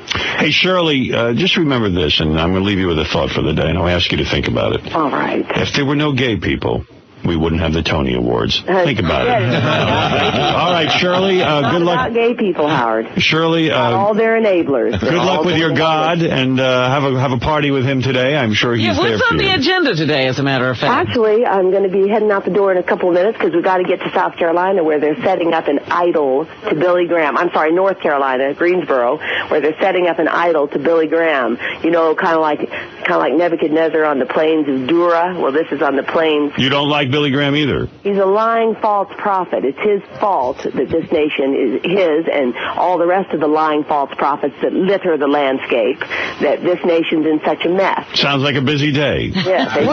What public figure, celebrity do you like, Shirley? I don't. Well, every time I find a program, you know, like, for instance, Law and Order, if I can occasionally see some of that. But you don't want to look too close at any of them because they've all flipped off their God and they're headed to hell. I'm not even saying entertainment, just like celebrity. Yeah, like what about Donny Osmond? Donny Osmond, please. No good? She doesn't like, I'm trying to figure out who she likes. Mel Gibson, do you like? And I like to watch their entertainment. What about Dancing with the Stars? False religion. What about Dancing with the Stars? What about Dancing? I think Mel Gibson did a pretty doggone good job showing the vicious nature of those Roman soldiers and the vicious, filthy, dark hearts of those evil bastard Jews that killed Christ. So you like that film? But he left out one thing. Yes. He failed to tell you why. Why were they so pissed off at Christ? Why? Tell us. Because he told them what I'm telling you, and that's why you're so pissed off. Is God okay with Dancing with the Stars? What about that show? I would imagine you'd like that. Do you like all of that nonsense? What, dancing you don't like? Hon, look. Do you ever dance? The fact that you make everything about your filthy manner of life. Wait a second. You don't like Dancing with the Stars? Well, you mean as far as entertainment? Yes. Well, I've seen little bits of it. I mean, what the hell could be more wholesome than Dancing with the Stars? American Idol. You couldn't find... Idol, please. American Idol is bad? No, can you say more and worse and more and worse? That's what you said. I love the name of it. American Idol, because you understand this is an idolatrous, idol-worshipping nation. Can I pitch a show to you that I think you would like? See, now I agree with her about American Idol. What if I could get a show on the air called Dancing with the Fag Haters, where a group of your people come on and dance and have a dance competition? You would not. You would not? Why would you not have Dancing with the Fag Haters? I will put that on Howard TV. I'll come down there and shoot it. We would not. How about the fag-hating bachelor? We take a fag-hating bachelor and we set him up with... You probably already have some of that going on, fag-hating bachelor. Wait a second. You just don't call him that. Let me make you an honest pitch here, Shirley. But they don't hate fags, as you put it, with the proper kind of hatred, and they don't hate him for the right reason. Shirley, I'm looking for a spin-off show for Howard TV. And what I'm suggesting to you is 2 different shows. All right. Since your group is God Hates Fags. All right. a God Hates Fags dance competition, Dancing with the Fag Haters, where you and, let's say, your husband go up against other fag haters, and we pick out the best dance troupe, and every week it's an elimination. Now, if that doesn't appeal to you, how about America's Top Fag-Hating Bachelor, where you let him go fornicate his brains out with some different... No, where one of your guys who is not married yet is looking for a woman. We set him up with a room full of fag-hating women, and he can mate, eventually marry a fellow fag-hater. Why would you be against that? All of it, the principles of it all. I see what you're saying. You want to be executive producer, don't you? This woman can negotiate with the best of us. The steps of the righteous man are ordered of the Lord. You don't go looking for a husband or a wife. You serve the Lord your God, and all those matters are resolved nicely. You don't need to be worrying about it. So you will not participate in the dance show? Of course not. All right, I got another idea, and this is my last one. A ping pong tournament, gays versus fag haters. Did you say fags versus fag haters? No, gays versus fag haters. But that's what What do you think? Would your group put up your best ping pong players against gay ping pong players? No, hon. No. How about fag-hating apprentice, Robin? Is that where you're going? Fag-hating survivor. All right, fag-hating survivor. I like that. We need to get them all on an island. God hates fag survivors. Nice. A team of gays goes up against fag haters in Survivor. And you would be working out the details of that, would you? I'd be Jeff Probst. I would be in a big kangaroo hat. The tribe is spoken. Your light is, your fire is out, Shirley. How about a spin-off of a hit that CBS just got rid of? Everybody Loves Raymond, Everybody Hates Fags. How about... I do have to tell you, that is the one sitcom that my husband would watch. What is that? Everybody Loves Raymond? Yes. That's why I hated it. That cracked him up. Yeah. What about sign fags? What if we had a takeoff? Listen. I got it. Go ahead. Queer Factor. Yes. Shirley, America is Brokeback Mountain. I'm going to ask you very seriously. This is not a bullshit thing. If you and your fag-hating group are willing to have a dance-off, I will make you executive producer, because I think that's where you're headed. You get all the fag haters together. You figure out the couples, and let's go dance. Funerals, if I was trying to figure out how to dance. There's time for dancing, too. I'll tell you, 11... Not at this I'd watch hour. that. Don't you understand? It's not at this hour. Would you go... It used to be time for a lot of things, but not at this hour, because what you've done is you have brought the wrath of God down on your head. Oh, well, put a sock in it. Spread the word. I tell you, 11 kids, one of them's going to be gay. And 11. Yeah, the show that this reminds me of is The Sopranos. The Sopranos of Kansas. Right. It's a very, very disturbing look at America. Yes. Patriarchy. Yes, but you guys are not disturbing. You guys are just good, clean, wholesome fun. No, I never said that. I've seen you. My case. I've seen you, and you know what? I think your presentation could use a little work. What about going on Queer Eye? Yes. Right. What about that? Yeah, wouldn't that be interesting? That's some freak. That'll happen.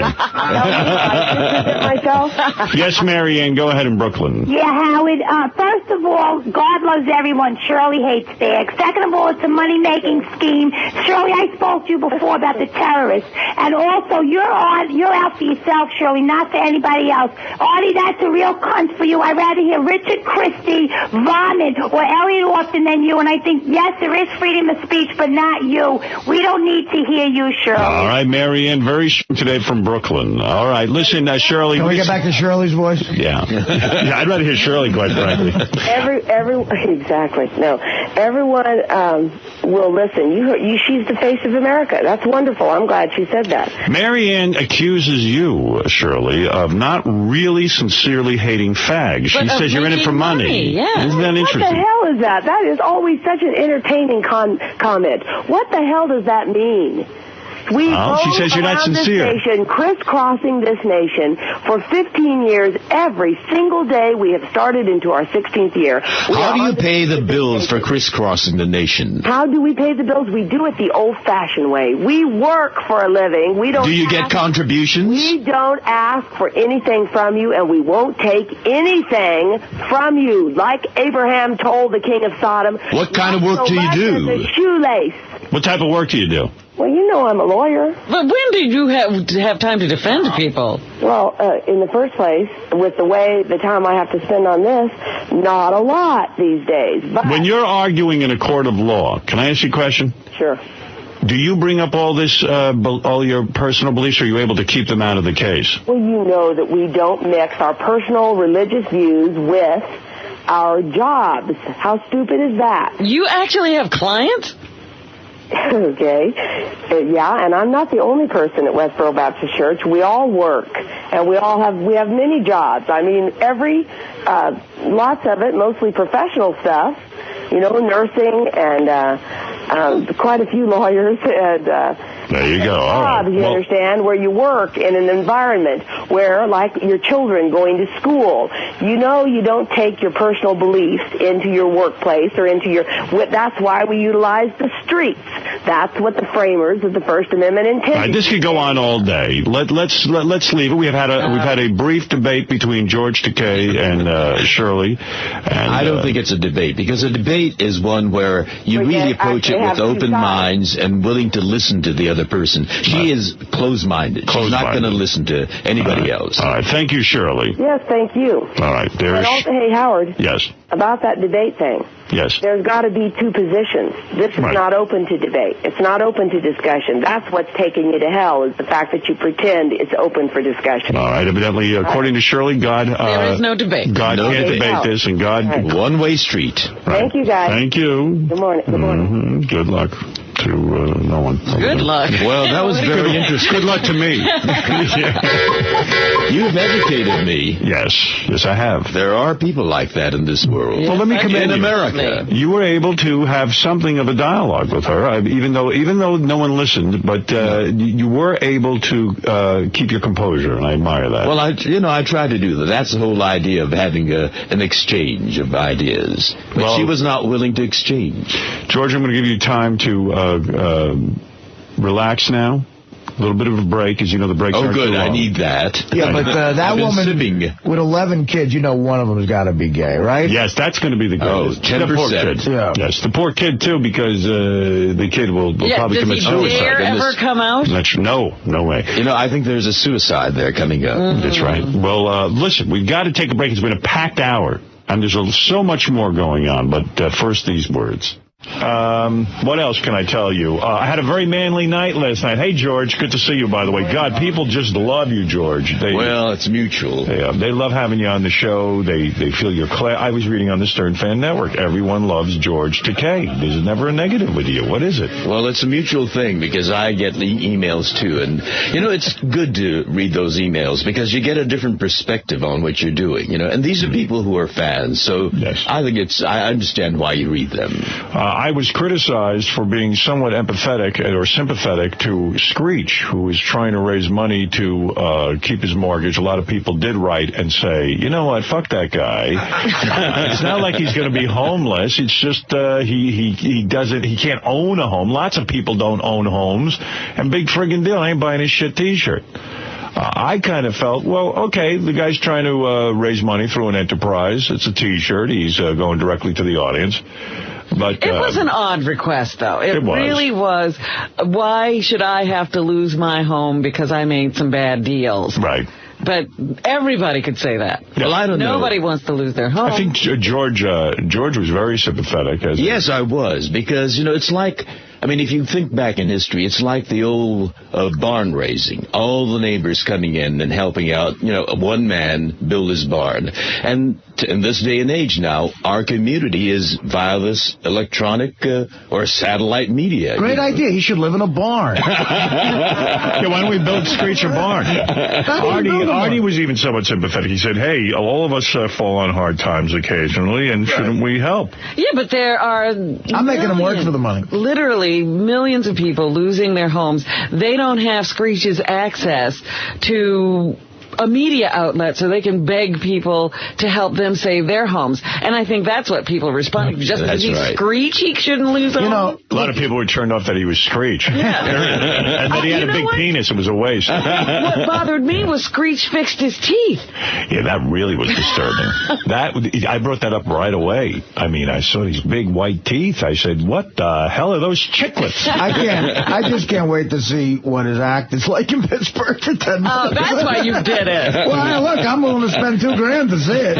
But do you think his act will be horrible? I don't know. You never know. Maybe it's funny. I don't know. But I was catching shit that Shuli, like, in a passive-aggressive way, interviewed me for the news and said, like, well, how come you didn't give, like, me or Sal that job or something? Like, I don't know. Well, you know. You or Sal have homes? Like, I caught the Howard Stern News, which, by the way, I love the new format where they come up every hour and give you a story or a couple of quick stories. And, yeah, there was a lot of complaining that you gave Screech a $2,000 gig. Right. And you left out Shuli. Possibly three. That is correct. If we go to 3 shows, I'll get 3. Yeah. Well, but he may be fired by the 3rd show. We'll see. We can only hope. Right. We'll see what happens there. No, I thought Shuli's he's got some stuff coming up, but... Well, listen, that's not Artie's responsibility to make sure everybody gets work. Apparently it is. I'm the only person. I graduated high school. I graduated high school with about 3,000 kids, and I think I'm the only one with a home. So you're right. Screech isn't so special. But you've got a big heart. It shows, you're a big man in every way. Oh, Christ. It takes a big body to hold that big heart. You really do like Artie, don't you? I do. Hear about our day yesterday? Oh, we had a beautiful day yesterday. He stood me up the day before for a walk in Central Park. Right. Yeah. And I thought, well, forget Artie. I'm going to go to the Guggenheim to see this architecture exhibit, Zaha Hadid. And I mentioned it to him, and he accepted. I mean, not only a he walk. He accepted going to the museum? We had a lovely time. Zahid? Well, I didn't know who that was, but I like architecture. I like looking at cool buildings and stuff, especially around the world. So he said, oh, yeah, this woman's brilliant. And you should come see her work. So I was like, you know what? I got a couple hours. Maybe this will be our day together. So I went to the Guggenheim with George.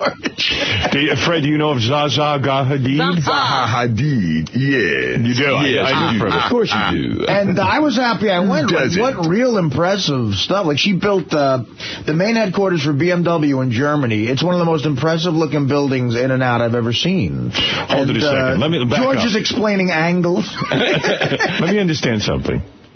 You and George had a date yesterday. Yeah. Where you walked around Manhattan together to work on your fat. No. George wanted to show you. Yes. Yeah. The elevator was broken.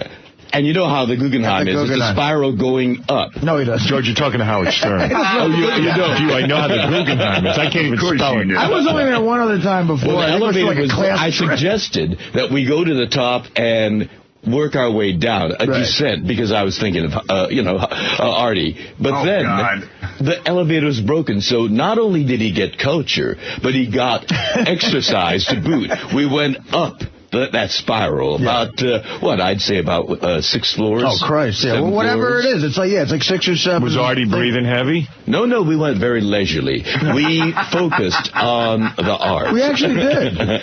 Yeah, Artie was in helicopter to the top of the building. Dropped off. There are many sides to Artie. What do you mean? Oh, he's got a sensitive side. He's got a cultured side. He's got a side that appreciates the finer things of life. Yeah. I mean, I was so proud of Artie. You're a cretin, Artie. He was really surprised you could like Artie. art. I thought you were a big slut. This is almost like the modern-day Odd Couple. Actually, as we were on like the 3rd part of the Guggenheim, I said to myself, there is a movie here somewhere. No, there definitely is. I could write it up in 10 minutes. But I learned things I had never learned before. Like, there are architects in the world that will design an entire city, not just a building, a block. And, that's right. There's one going on in Brazil right now, and this woman is very impressive. She's an Iraqi woman who spent a lot of time in London, and Look at this. She's got a lot of personality. There's videos of her all over the place. It's very entertaining to listen to her. I am impressed. You revealed earlier in the week that when you were with your ex-girlfriend Dana, you had a book of us. And No, she had a book of it. And you contributed to it. I was forced to under a lot of duress. And now you're really taking advantage of having George here for the week and getting cultured and going to the Guggenheim, and you're learning about Iraqi women. Let me ask And you beyond something. that, he connected with her, because she's an extraordinary woman. She is, actually. I grew to like her by the 8th floor. Architecture and construction is a very macho business. And you got to be a tough woman to be able to hold your own, and she does. What I love about especially on the Upper West Side of New York, like the Ansonia Hotel and all that stuff, like what I love about architecture is these incredibly brilliant, technical, white-collar guys have to mix with construction guys to get this thing together. So it's unique that way. Wow. And she's great at it. She's a tough broad. Did you guys stop for lunch at the Guggenheim? Did you sit and... No, there was no time for lunch. I had to report back to, who else? Brad. Evidently, Brad was jealous that he was with a dude. So I went back to the hotel. Who would think? Was Brad upset that you were with another man? No. He listens to the show. He has a feel for Artie. You know what Artie's like. And he feels very confident and safe. But in a way, I mean... his rival. I mean, it's got to be threatening. I know, like, if Beth spent the day, even with a male friend, going through town and this and that. The museum is kind of a romantic date. She gets insecure if you go out with a male friend. No. I said I would get insecure if I went out, if she went out with a, male friend. I see. I'm sure Brad was a little bit jealous that you're bonding with Artie. I think I could have taken advantage, but I was a nice guy. Do you think George was attracted to you, Artie? Were you sensing something? Well, he's the one that wanted to get me into the brambles and the brambles there. George is afraid to walk in the park with you. Not near the rambles. No. Let me tell you something, George and Artie. I had a much more manly day than a date at the Guggenheim. I know. I just was about to say. I wanted to ask Artie if Dana had suggested they go to the museum. Oh, forget it. I've been to a museum with Dana. But you do it begrudgingly. The Dana thing was an exhibit that I wasn't... Well, I was kind of into it, I guess. Would you say you have more in common with George than Dana? Is George a better date? No. God, it was a funny thing. I got there about 10 minutes before. The news covered this, by the way. Oh, did they? I made sure they knew about it so they wouldn't get in trouble, and they covered it. I was there in front of the Guggenheim waiting, and it was like 2 minutes before 1. We were supposed to get together at 1. No Artie. I made sure I got his cell phone number, and I was about ready to pull out my cell phone and start calling when up rolls a cab. And not only Artie came out of that cab, he is a diva. He had an entourage. He had a photographer. Can I tell you why? We came in separate cabs. Jason and Steve Langford was my entourage. Can I tell you why he did that? Why? Because he's so freaked out about spending the day with a gay man. No, I'm not. Yes, he needed... No, Jason, get in here. Get in here and explain this. I did not want them to come. I was like, I don't want them to get in trouble in case you wanted the news to cover. You've been mad about stuff like that. You're a little before. uptight being around George. Well, you got to loosen up a little. Well, then we were together for 2 hours alone. We had a lovely time. Yeah. What is it, Jason? No, it's true. Artie didn't ask us to come. Steve and I we took a cab up together to film and photograph the date. Right, we took separate cabs. Yeah, we met Artie up there. It was great. And I, too, spent a great afternoon with Steve Langford, hanging out with him for an hour. That guy learning all about him. That guy is something else, man. He's more fascinating than an Iraqi architect. He's funny Women at that. when he's interviewing you.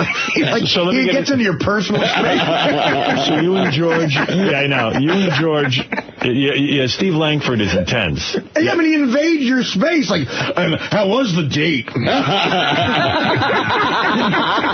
Now, he's really progressed because he was afraid to be using that word date. And now here he is, banding it about. Steve did.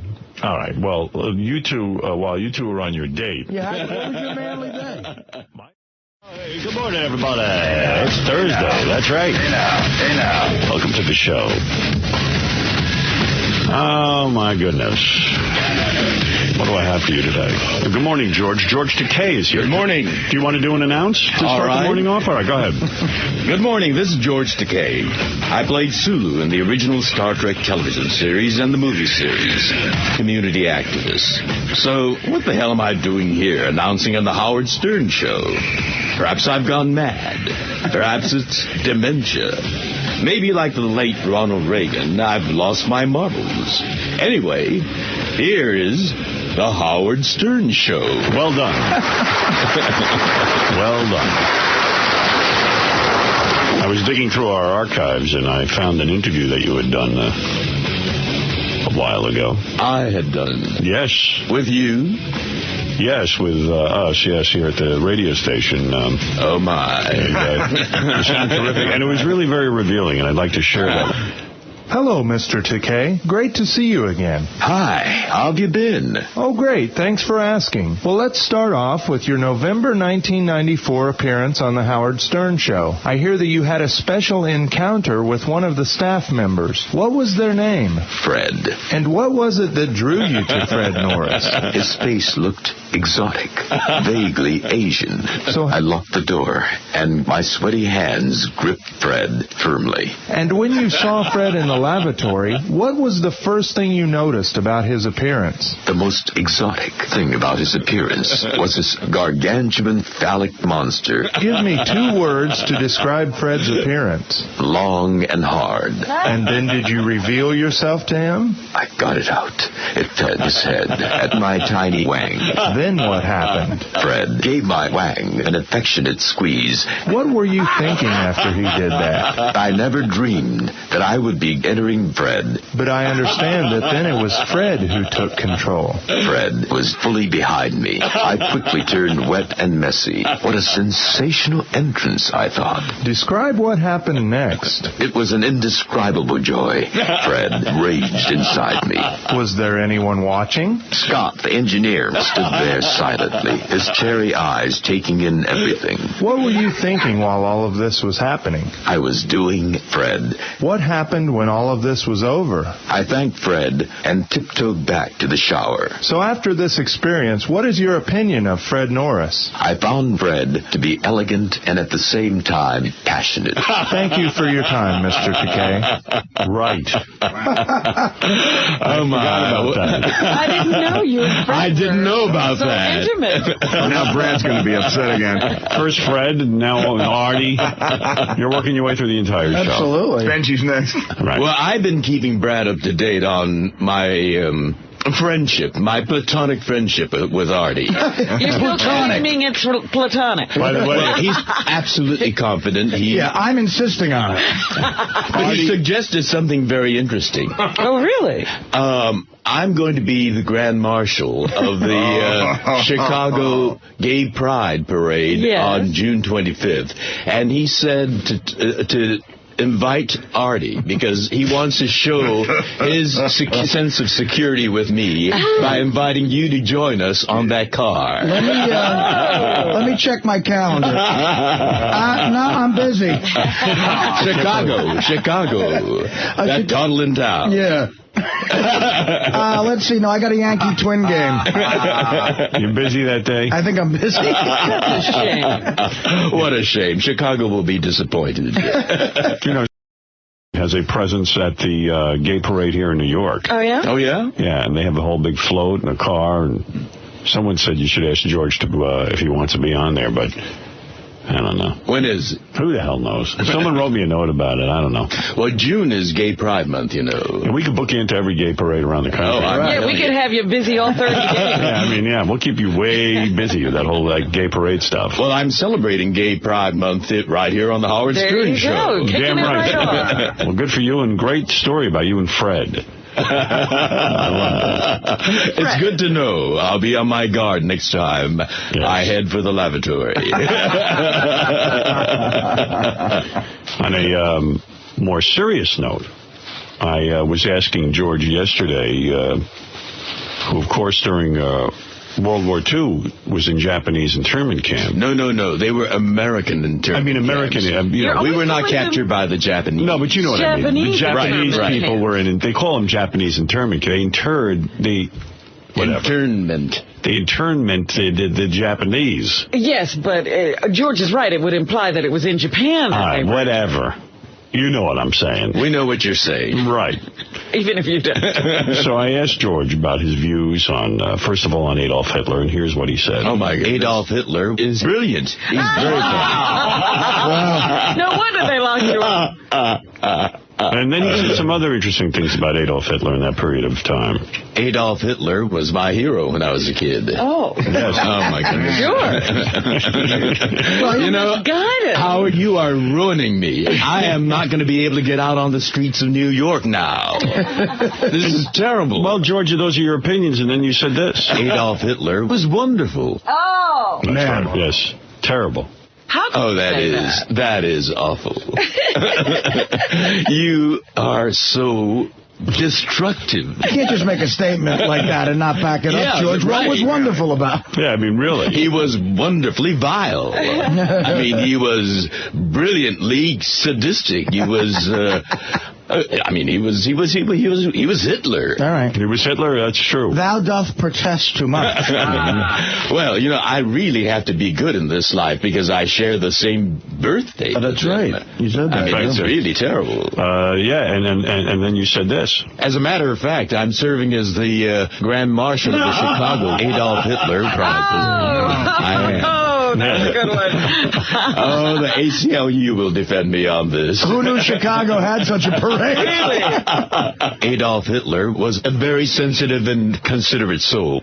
Oh, God. I think I said that in your context, Artie. Right. Funny thing about George, and George is a great guy, but sometimes I think you're misguided. I was asking him about 9/11 or Osama Bin Laden. Here's what you said. Will you let me finish? In Osama Bin Laden's gray beard. Go right ahead. And then these nasty words about Jennifer Aniston. Jennifer Aniston is a cunt. Right. Oh, wow. Oh. Man. And then you said this. Jennifer Aniston is stupid and ignorant. Right. Oh, I know how you got that. That was my conversation with that woman yesterday. Shirley, was it? Yes, was that her name? That's true. Shirley. You were talking with Shirley about Jennifer Aniston? No. That's how I got it. Are you going to let me finish on Osama Bin Laden? But I love the cadence of Osama Bin Laden's. But I love Osama Bin Laden's sexy gray balls. Oh, when did I ever say that? You evidently did. You can't make that stuff up. Oh, I'm not unlike Osama Bin Laden. No. You know, technology can be terrible as well. I know. Well, then I tickled George.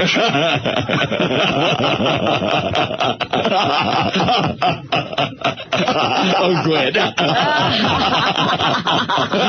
Enough already. He loves to be tickled. He's like the Pillsbury Doughboy over here. I tickled his feet and belly. You rascal. All right. Oh, yeah. Oh, yes.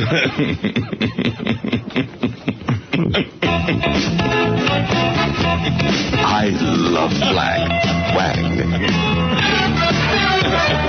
Black wag. I love black wag. Black wag. I want you to know you're a flaky black lollipop. One of my neighbors in Denver is flaky. Oh, my.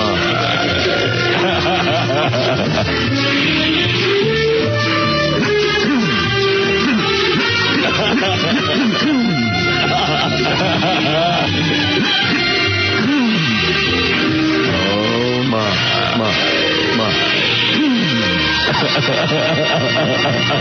All right, let's get off George now. For God's sake.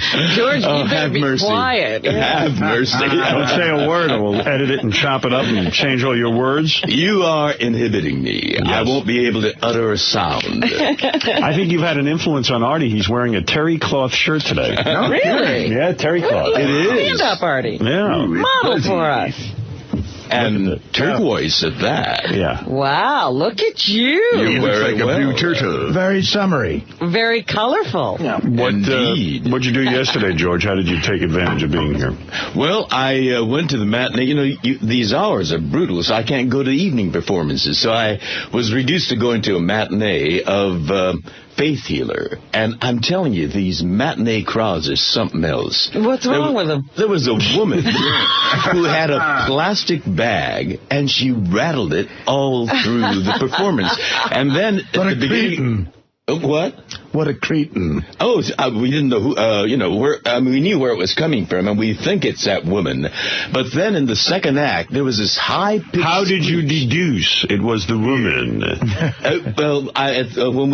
When the play finished and we were walking out, she was walking out with a great big two plastic bags. So you couldn't say anything to her during the performance? Well, we didn't know where we knew it was coming from somewhere back there. That's so annoying. It really is. But here's the topper. There was this high-pitched screech, really high-pitched, very irritating, right through Cherry Jones's speech. And, nothing was being done. It went on for like about almost 10 minutes. What could it be?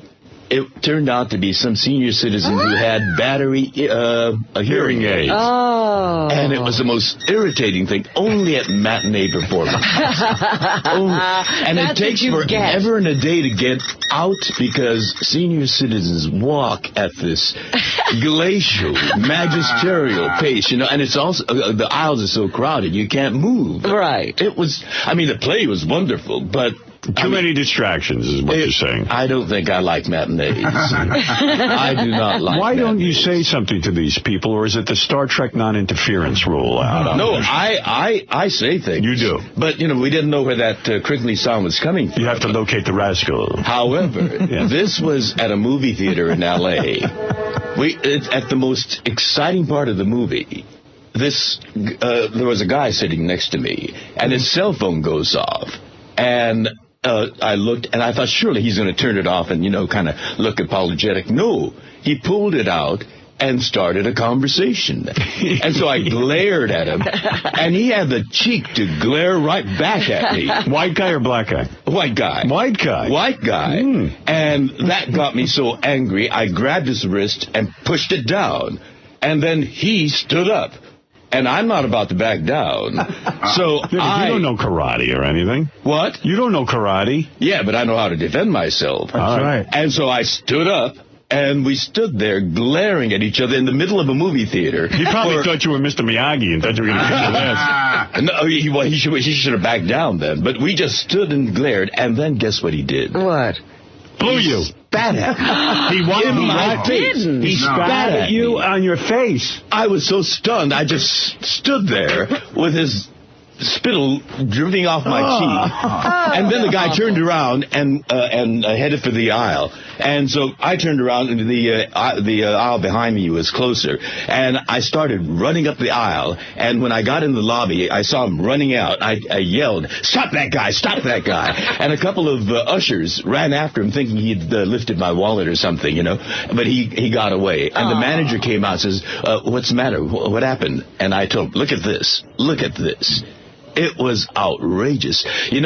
Cell phones used to be an amazing sci-fi device on Star Trek. Right. Today, it has become a real threat and a nuisance. Yes. Yeah, it's an annoying thing. Beyond annoying. I got spat on the face because Well, the cell phone didn't do that, but idiot people with their bad manners. That's what it is. Civility is gone. Wow. Now what movie were you seeing? Scoundrel. What were you seeing? What movie? This was like about 3 years ago, so I don't remember the movie now. I see. But He missed the most exciting part. You mean just as the guy was about to swallow the jizz? I got spat on. Oh, that's awful. That's a terrible thing. Oh, it's horrible. It really is. I mean, the rudeness of people, whether it's senior citizens at matinee performances of a Broadway play or at a movie theater. Now, how old a guy was this who spat on you? He was much younger than me. I would say he was in his, maybe early 20s. Early 20s. It was disgusting. Good manners, have disappeared. Too bad you didn't smack, I wish I could have gotten my hands on him. I really would, and there we were in a darkened theater. Where was Brad?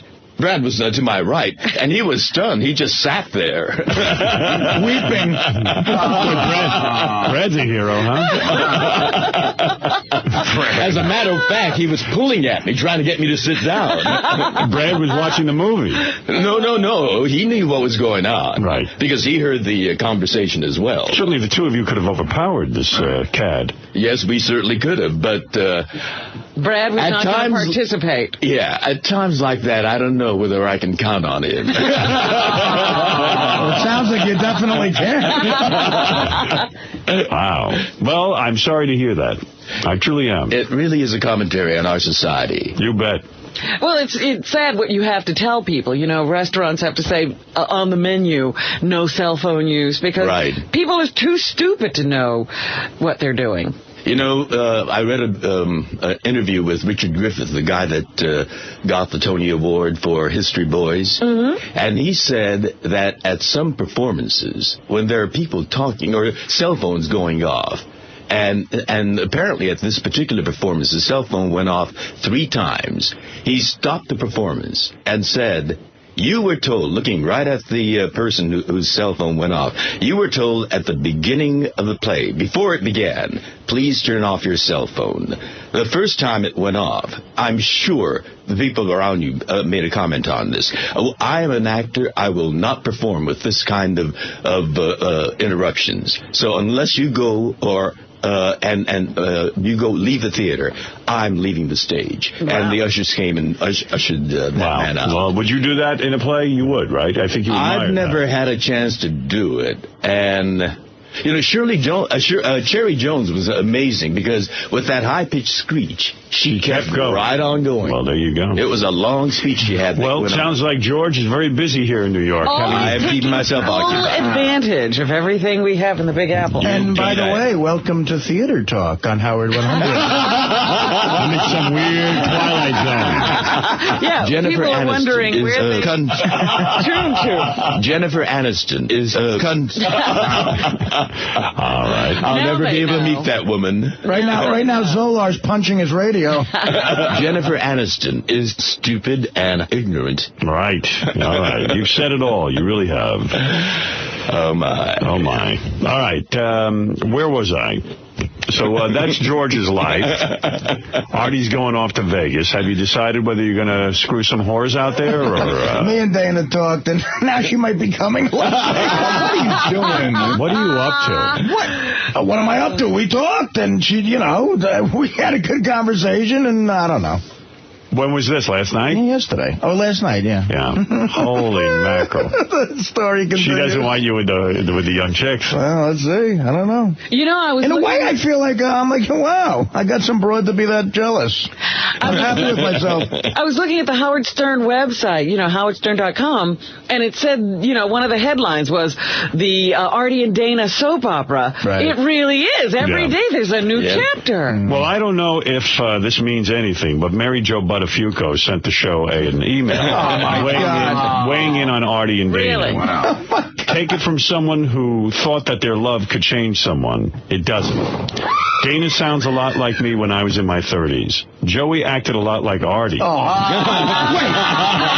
premise is I'm getting compared to Joey Buttafuoco. You're the Joey Buttafuoco in this story. Okay, let's hear it. Joey acted a lot like Artie when he was in his 20s, 30s, 40s, and 50s. Continue. You both are prolonging the inevitable. Artie doesn't love Dana enough to change. He loves her, but on his terms. Dana thinks she can change Artie and is still trying, confusing Artie. Message to Dana and Artie. Run. Don't walk away from each other. Listening to the two of them is bringing back too many memories. You're giving Mary Jo flashbacks. Wow. What the fuck? Jesus. If I knew then what I know now. Bottom line, Artie really doesn't want to change right now, and that's his prerogative. She is not the one. For him.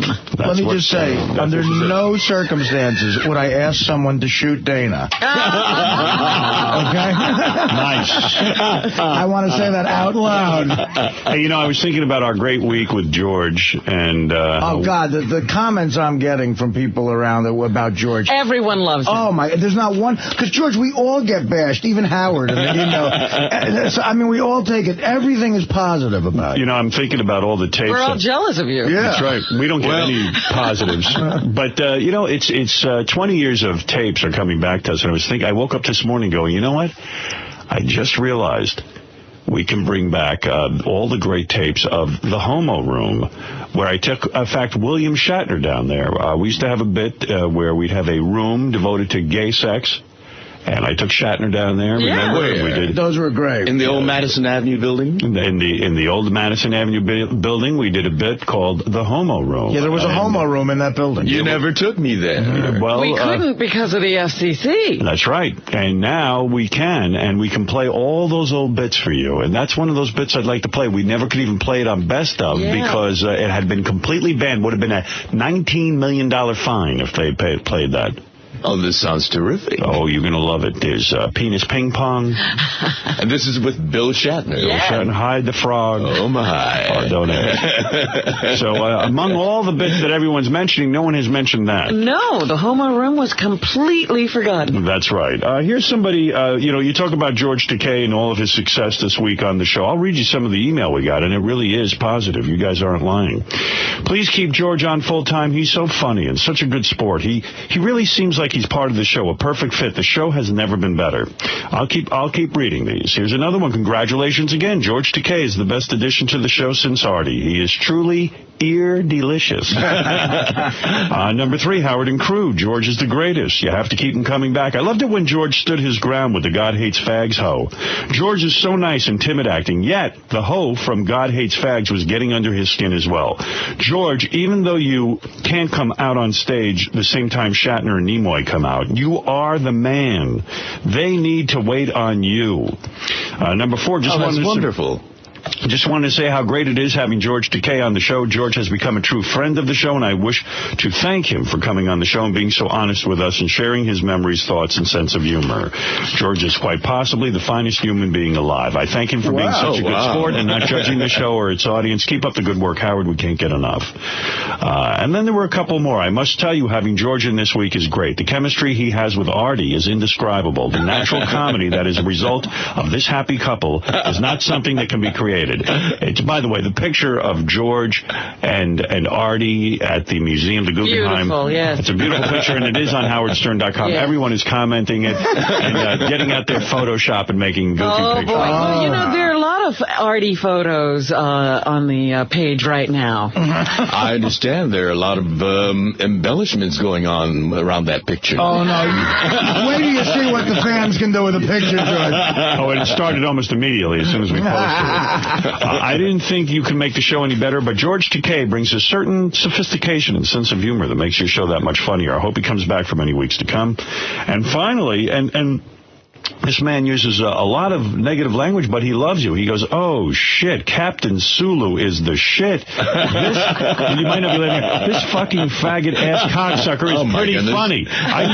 Well, then maybe this is good. I used to hate fags, but thanks to Sulu, I now think fags are great guys. Well, he's got some ways to go, but yeah, I appreciate the basic sentiment. So did I. It's a start. Yeah. You're changing the world, George. Well, I have gotten amazing emails. There's only one negative email about you that I good. received. Let's hear that. All right, let's be honest here and read everything. Apparently, you're not getting all the feedback about Takei. I am not a fan of Takei. Don't like Takei. His voice and monotonous speaking style are boring and have gotten very old and tired very fast. For God's sake, stop having him on the show. I can't understand your weird fascination with him. Well, that is humbling, and that also keeps the feet planted right on the ground. Well, you know, like here you have 900 million great emails and the one negative, and yet the one negative can always stay with you. Oh, absolutely. Yep. Yes, that's true of all. But, those are the ones that are important. It keeps your perspective on the whole thing. That's a guy who says, look, I used to love faggots. Now I hate them. We got a big segment coming up here. I was in here preparing. It's like preparing for World War III, one of these beauty pageants. You would think we do important work. I don't think they put this much effort into the government. I swear to God. George Takei is here. Well, look at what we're getting. You might be right. George Takei is here. He's our announcer. Let's let him announce, Robin. Right. Go ahead, George. I would like to welcome you to this most Oh, I've done this before. You're listening to The Howard Stern Show, the only show in broadcasting where you wax your balls, where waxing your balls is considered high-class entertainment. Holy jeez. I can't believe Howard gets paid millions of dollars for stunts like that. Why the hell did I waste my time learning how to act? Thank you. That's not an intro. It's more about you. Yes, it is. Yeah. All right. Nevertheless, well done. What is it, Frank? Hey. What's up? Well, you guys got the tapes back, so why don't you play that call when you were calling up George with Montalban voice? What do you say? He's talking about the George Takei, Ricardo Montalban tape. Yeah, Kid Chris. Kid Chris. Oh. You want to hear that? Who was playing Ricardo Montalban? Kid Chris. He's a DJ who's a friend of ours. Oh, my goodness. Yeah. I fell for that one, too. Well, let's see. There's about 50 bits here on the George Takei page. Let's see. Here's one of them. This is the one you want? You've got it. Hello. Hi, George. This is Ricardo Montalban. Ricardo? Yes. How are you? How are you? Just great. I was just calling to say hello. Well, it's always delightful to hear from you. So, what are you doing this evening? Well, believe it or not, tomorrow I'm taking off on a Star Trek cruise. We have Star Trek conventions that now float. Are you going to come out to Fantasy Island? Well, we're sailing from San Pedro, and we're going through the Panama Canal. Yes. Is there any... What are you up to? I'm just driving around with talking on my new phone. Oh, well, good for you. Yes, I was thinking about trying to buy some hookers. Oh, my. Is that your doggy? That's my dog. What's your dog's name? She's a papillon. Her name is Ren. Ren? Speak French? Very little. Well, Ren means queen. I know Ren and Stimpy. Oh, no, not that Ren. R-E-I-N-E. I see. Ren. La Reine, her full name is La Reine Blanche. That's a pretty... La Reina Blanca. That's a pretty name. Thank you. Have you, have you been watching E when they had the story about tattoo? No. Oh. That's why I'm calling. I was wondering if you ever seen a midget naked. You know, I don't think you're Ricardo Montalban. Took long, you know. Took me a while. George, did Ricardo Montalban call you regularly? Because you didn't seem surprised that it was him. Well, you know, I'd worked with him. It'd been some time, though, but, you know. And now that I listen to it, it's a bad imitation. George, let's put it this way. Were you high as a kite when you picked up that phone? It was in the morning. You know, you're really not, you're relaxed, you're not thinking. You're not groggy. It seems like when George gets up in the morning, he has a big bowl full of gullible. Do you want to start the contest, or do you want to hear Britney Spears crying because the paparazzi won't leave her alone? Let me hear Britney Spears crying, then we'll start the contest. That's on JD's page. Was this on the Today Show? Yeah, she cries. And it's those cool, long pauses of heavy breathing. All right, here we go. This is Britney Spears on the Today Show. What do you think it'll take to get the paparazzi to leave you alone? I don't know. I don't know. About another 10 minutes of that scary, bad career of hers, and the paparazzi will leave her alone. I trust you. Trust in this. Trust me. That she will not be bothered by the paparazzi in 2 years. They'll completely do an album and have it bomb. You know, I'm actually sympathetic to her because I did a TV thing, Will and Grace, in which she was a guest star as well. Yeah. And basically, she's a very sweet and very vulnerable, sensitive girl. And I think she's had too much happen to her. Let me tell you something, George. You can't have it both ways. There are ways of avoiding the paparazzi. Well, that's true. You know, there are lots of celebrities who, I'm trying to think of somebody who's as big as her. Where do you never see the paparazzi bothering Christina Aguilera? Right. How come? Because she fucking keeps it low-key. She's playing at both ends of the stick. Yeah. Yeah, some of her behavior does invite She goes and lives in the middle of paparazzi central. Right. She could move back to Kentucky or wherever she's from. Goes to tons of restaurants that are all where the paparazzi hang out. You know, there's ways of getting around that whole deal. Yeah. You know, come on. Right. George Takei, our announcer all week. 2 truths and a lie. Pick out the truth, okay? Or is it 2 lies and a truth? It's 2 truths and a lie. All right, 2 truths and a lie. Here we go. I once appeared in a porno film.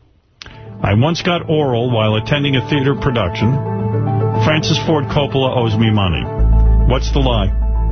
Who is this about? George Takei. Oh. Me. Oh. All right. Did George Takei once appear in a appeared in a porno. What's the second one? Got oral while attending a theater production. When he was sitting in the theater, he got oral. Francis Ford Coppola owes me money. Francis Ford Coppola owes me money. I got to figure the 2 truths are Francis Ford Coppola owes me money. And that I've had oral sex in a theater. Yeah, I'm going to go with the porno movie being the lie as well. I'm going to go with the porno film being real. And the oral, I don't think Francis Ford Coppola owes him money. What do you think of that? Fred, what do you think?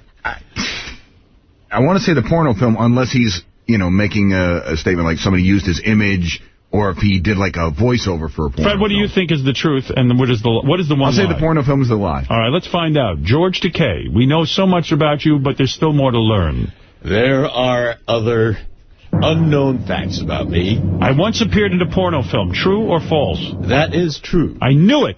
I was right. You appeared in a porno? No, let me explain it. See, this is not... Let me give you that. Fred was fairly close to it. Well, he just said no now. We did a beautiful film about 3 young hippies, one Asian guy, one beautiful young girl who wanted to be a writer, and this surfer guy who was involved in selling marijuana. We lived together in this Victorian house overlooking San Diego.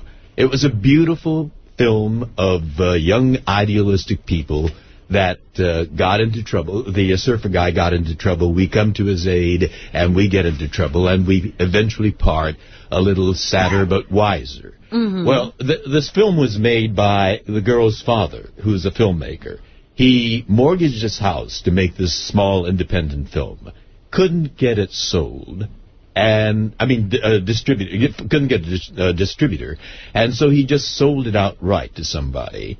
And apparently he hired bodies for us and spliced in porno scenes. And I found out about it years later. And I was pretty impressive, I must say. But it is a porno film. True. I once got oral. A porno film. I once got oral while attending a theater production. I will say that's true. That's a lie. Oh, it is. Oh. Oh, my. And the other part is true about... Why does Francis Ford owe you money? We went to school together at UCLA. Francis Ford Coppola, the creator of The Godfather. That's right, in the theater arts department. And he made a lot of student films, and I made a few of them with him. And he needed some money to do one of his student films. And he didn't have the money, so I loaned him $400. And the film was made, and he was still, having difficulties, so I never, called him on it.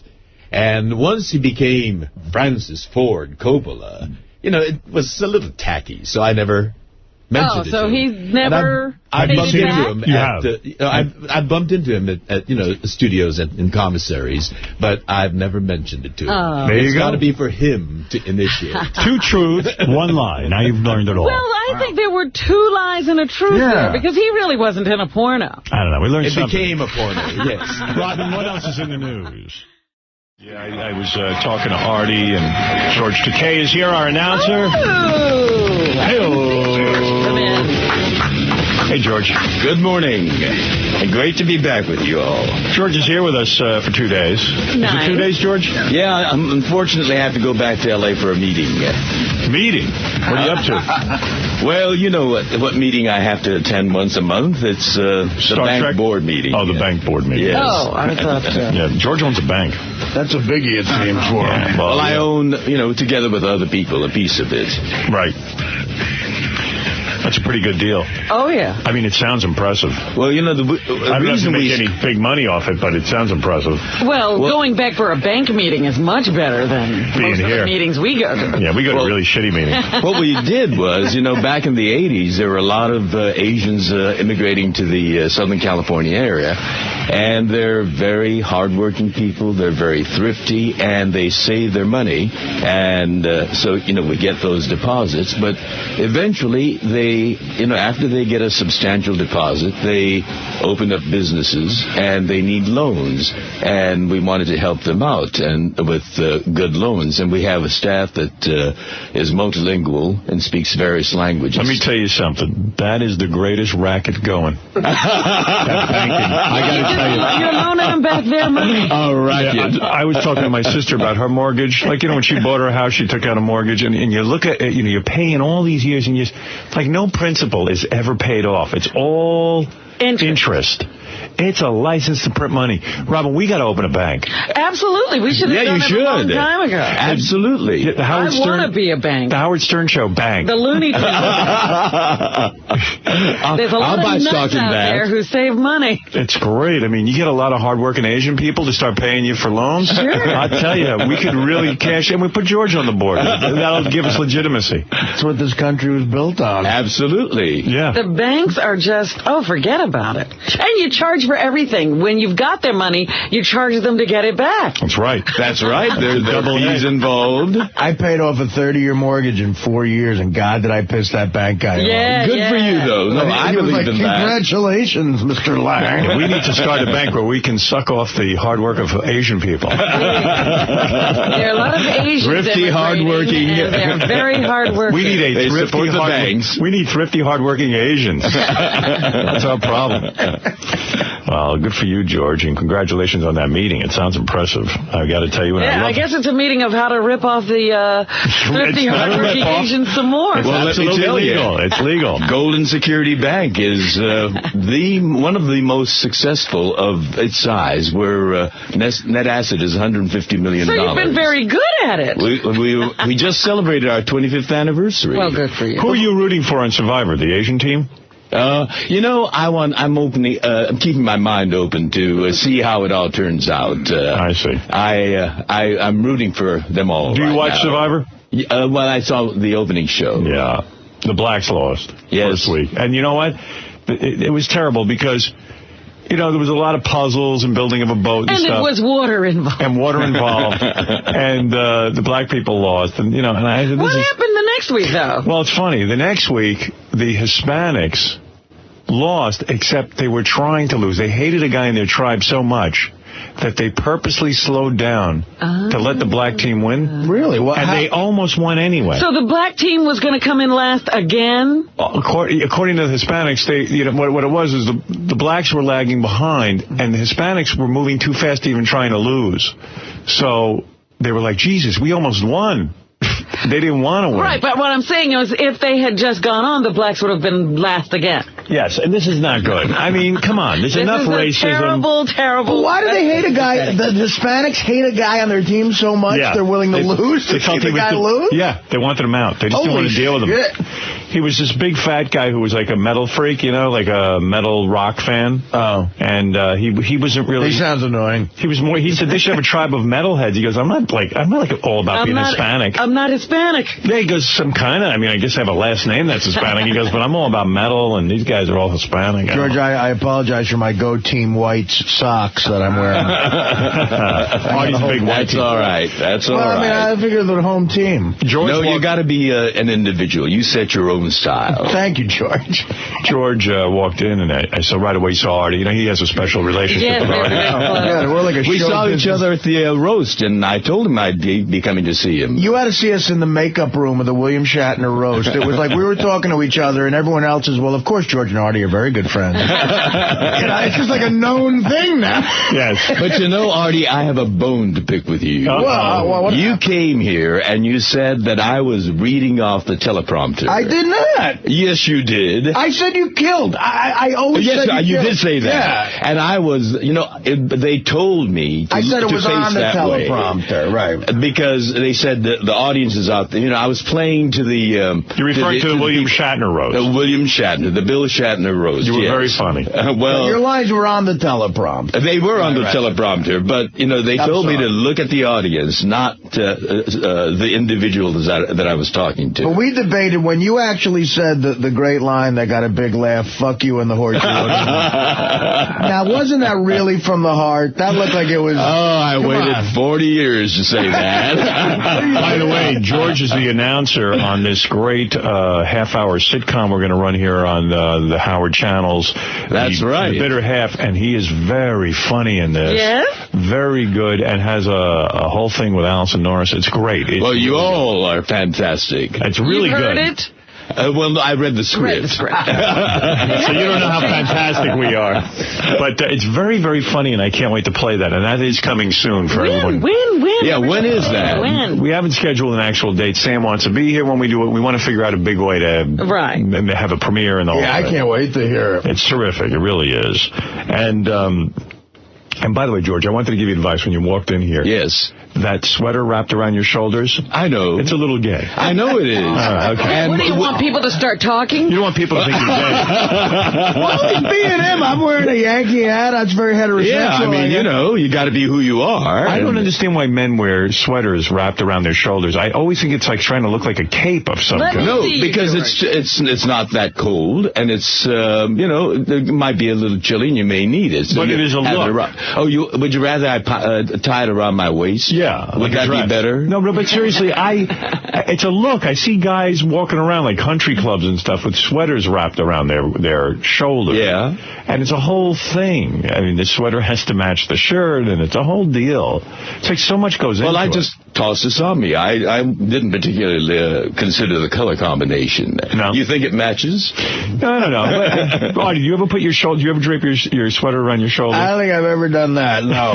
Why? Why not? I don't know. I mean, it's practical. But I've never consciously said I'm not going to do this either. I guess it's something... but why not? I just did it. But why not wrap like an umbrella around your shoulders, too, in case it rains? I mean, like, you could wrap all kinds of... Well, that doesn't make sense, does it? You can't wrap an umbrella. Oh. You trying to make sense here? Come on, George. Artie, one time in high school, wore a sweater wrapped around his shoulders, and his father beat him up. Yeah, my father and all the black kids in shop. Right. So, anyway, George walked in, and he says to Artie, I've been hearing things about you. I've been hearing things about you. So I'm waiting to hear what the hell... when someone says that to me these days, it could mean a variety of things. All the hair on the back of my neck ran up when he said that. I didn't know what he was referring to. What were you referring to, George? Well, you've been discussing his addiction. And I didn't know you heard that. I want him to get addicted to the joys of life. Good. I thought you were going to say cock. No. Well, that's one of the joys. That's one of the joys. For you. Well, that is, yes. It is. But, the simple joy. For you and Robin, it is. You don't know I still want to take you through Central Park. Central Park. To see children I playing. love Central Leaves Park. turning. You could also cop heroin. Did you cop heroin in Central Park? It's a good place to cop. Let me take you through Harlem, Artie. And down at Washington Square Park. It's beautiful. But George does bring up a good point about life. There are those who can appreciate, like, a beautiful snowfall or the leaves turning. Absolutely. Can be as good as anything. That stuff. No. I mean, I do. It's better when you're high, though, right? Everything is. This conversation will be way better high, George. George, what about you? Have you ever tried heroin or any of the drugs? No. None, not one drug, no weed, nothing? Well, yes. When I was a teenager, experimentally. Well, all right, I'll make a confession. Oh, here we go again. Strap in, folks. You tried Yes, George? Have you heard of what was called poppers? Yeah. You mean for your anus? Amyl nitrate. Not anal, but the amyl, yes. Amyl nitrate. Amyl nitrate. That's for gay men to relax their sphincter. Right. Yes. Right. And I'd be taking that constantly if I were you. You would. You would. I want to relax the sphincter, sure. You want to? I would. George, you tried poppers? I did. Did you like them? Yes. Was it a sexual aid, actually? Seriously? It was. It was, right. Where were you, at a party when you tried these poppers? No. Why would you do it at a party? At the baths. At home? No. At the baths. baths. Oh, the baths, yes. Yes. They say that was another time, though. Now, a whole different time. Was this a portion of your life where you were just into poppers and going to the baths and... No, I was selective about it, depending on who was there. Yeah, but I'm just saying, you didn't just do this once. Oh, no. No. You were it's lucky. past now. It's past. You were lucky back then having random sex with poppers and stuff that you didn't get sick, that you didn't get... Yeah, you were just lucked out, You know, right? life is strange, isn't it? Yeah. I mean, it's really so much luck. Yeah. I mean, and I feel blessed in many ways. Elton John has said that as well. He goes, it's a miracle. He goes, but it I really is. survived that period of time when it was a little bit more crazy, no condoms, and the anxiety when, you started getting information and not knowing, what's going to happen next. That was terrible. And they say that the poppers would relax a man's anus so much that there would be more anal sex, and the anal sex... These sound defects that you have, yeah. And the anal sex would cause tearing, and the poppers would actually help rush through the bloodstream the AIDS virus. So the combination of poppers and anal sex was very, very dangerous. You're not relaxed as anus? How can you have a conversation here? What's all this going on? George, what would the poppers do for you? It would open. How does it open up the man's sphincter? Well, it's more the whole kind of the body thing happening, and this the warmth that prickles all through your body, and you see this glowing green thing, that in your mind that throbs. Oh, you're getting Artie turned on. It's like Artie hears glowing green thing. Artie, calm down. It's not that great. It sounds like an acid trip or something. It's a body rush, is what you're saying. The whole body and the mind. And then you would it relax you, and then you would have multiple sex partners? No, they were singular. Singular. One at a time. But you do that, you'd be ready for anything with this partner. Right. And that would open you up? I feel like I'm on poppers right now. George, would that open you up at all, the poppers? Would it sort of relax because I've only read about it. You're just conscious of this whole... The whole body, feeling good. You're not deterring people from taking this drug. Doesn't sound horrible. No, it's best to stay away from it. I think the pure, natural... I think a lot of people would be deterred, Robin, from a drug that helps you get fucked in the ass better. You ever tried that drug, trinoacetal? No. Oh, I didn't know you were a pharmacist. Artie's been trinoacetal. Me and Howard have been on that for years. Yeah. Well, let me tell you, George, congratulations on your own confession. They say confession will free the soul. I feel freed. Yes, you've admitted that in light of Artie's problem, you will come forward with your own... Exactly. Your popper problem. Your popper problem. It's gone. Let's hope you beat that whole problem. And I'm looking forward to my next high walk through Central Park. Right. How many years? Artie Lang. How many years sober?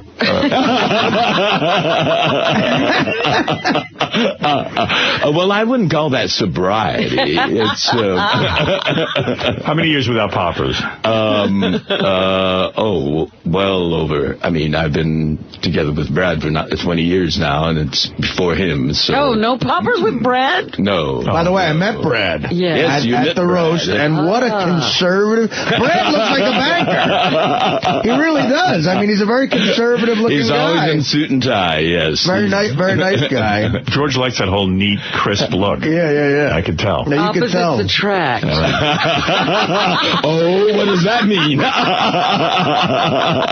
right, there he is, our announcer. You're the artist, he's the businessman. He is. George, do you want to do an announce now? Do you introduce the show? Yes, I know we're way into it, but perhaps you'd want to do an intro. Here we go. Give him a second, if you would. And then I'll read the results of the football pool, which are quite interesting. Speaking of manly sports. Hello, George Takei here. It's great to be back on the Howard Stern Show, sitting right next to my cuddly muffin, Artie Lang. A lot of things have happened since I was last year in June. Let me put my glasses on so I can see it clearly. Last June, Artie became a movie star. Yeah, I did. Robin became a race car driver. Fred Norris became the best-looking man on the show. And I came all over my partner's back. You're listening to the Howard Stern Show. Glad you put your glasses on? Aren't you glad you had your glasses on? Yes. I wanted to get it right. Glad you saw that clearly. George, thank you, and a pleasure and an honor to have you with us. Great to be back with all of you. Even if it's only 2 days, I'll take it. I'll take what I can get from you. And, you will take it and you'll like it. Oh, I gotta tell you, what brought me to New York. What? I've been in more shows, upstate New York, Port Henry. Have you heard of that? Right next to Lake Champlain. No, I've never heard of Port Henry. I did, would you believe, another Star Trek show. No! But it's got a wonderful and amazing backstory. You know, when Star Trek was canceled back in 1969, you know, this is our 40th 69. anniversary. We began in 66 and we were canceled in 69. Do you ever 69? I don't. Maybe that was a symbolic date, wasn't it? And we went into reruns, and in syndication the ratings soared, and Paramount considered reviving Star Trek on TV again, and they commissioned about 7 or 8 scripts. Well, of course, they didn't go with the series, and the scripts lay dormant for all these years. And this director, Mark Zackree, found that script and put it together. Fascinating script, and of course the lead character in it is Sulu. And of course there is another amazing aspect of this whole thing. Star Trek fans have always been those that have determined the course of Star Trek history. You know, they're the ones that wrote letters and revived us for a 3rd season. They're the ones that supported the syndication and it spawned the movies and so forth. And now that Paramount isn't doing any more Star Trek, they decided to put together a company of their own, and they're producing Star Trek episodes that's going to be webcast, not play at your local movie Are those the theater. 6 episodes that starred Sulu that they're going to be shooting? Well, I'm doing just one. Oh, okay. But it's going to be a webcast next year. They're Walter Koenig did one, and it's going to be webcast, so a whole new platform. And Mark got together with these people, and they put together this production. And the guy who is producing this built an amazing replica of the Star Trek set up in, of all places, Port Henry, New York. What kind of money are they budgeting for these episodes? I think they have something like 100 or 200,000. I mean, it's very low budget. Yeah. But so are these live action? No, they're filmed Star Trek episodes, and it's going to be webcast. Yeah, but it's not it's not just voice. It's real. Oh yeah, a real live video and audio. Budget so low they had to get Beetlejuice to play William Shatner. And they for their next episode they want to get Artie to play Klingon. Yeah, I heard that. Oh, are you kidding? He's terrific. How much makeup is that, George?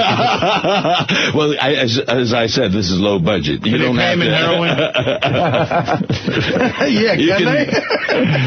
You already have a head start on looking like a Klingon. Why? What do they look like?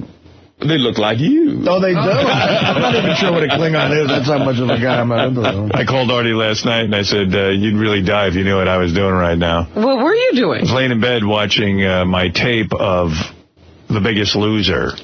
I love that show. Holy You mackerel. are back into that. I knew it's it was great. coming back. I saw when you called. I saw when you called, and it was almost 9 o'clock when you called. Yeah, and I had another hour left on the show. Why did it occur to you to call Artie and tell him what you were doing? I called Artie to see how he was doing. It was a very nice phone call. And I happened to be out. I went out to get some dinner, and when I got back, I was like, oh, wow, Howard called me. But it was almost 9 o'clock, and you were giving me your agenda. You were going to watch The Biggest Loser and then maybe Dancing with the Stars as well. I was kidding around about it. Oh, all right. I was going to say you're going to be up till 11 with this shit. No, I was in bed by 10.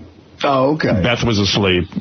So Like, she was laying there almost naked, and I watched The Biggest Loser, and she fell asleep. I probably could have had sex, but I passed on that for The Biggest Loser. It shows you my commitment to that show. So Biggest Loser right now is in production with new episodes. Yeah, it's fabulous. What was that, the Fabulous. 2-hour premiere? I'll tell you why it's fabulous. And that was the premiere. Yeah, it's these obese people who literally, I love makeovers. So when people lose a lot of weight and they look different, Right. I love, one guy lost 23 pounds in 1 week. I just love to see the difference. 23 pounds? Yo, this guy weighed 403. Oh, my This guy, goodness. there were women on there weighed as much as Artie. Artie weighs now 282, George. 282. It's awful, George. Yeah. 282. That's a heroinless line. But you can do it. You can lose. Heroinless So line. they're basically Artie's with breasts. They sound hot. There were women who weighed 265 pounds. I said, that's as much, and even this one woman said it's as much as big guys weigh. But for remember the weight loss contest years ago at K-Rock, Benji, what did you lose that first week, Ben? You lost like 30 pounds in a week when you really want to do it. Yeah.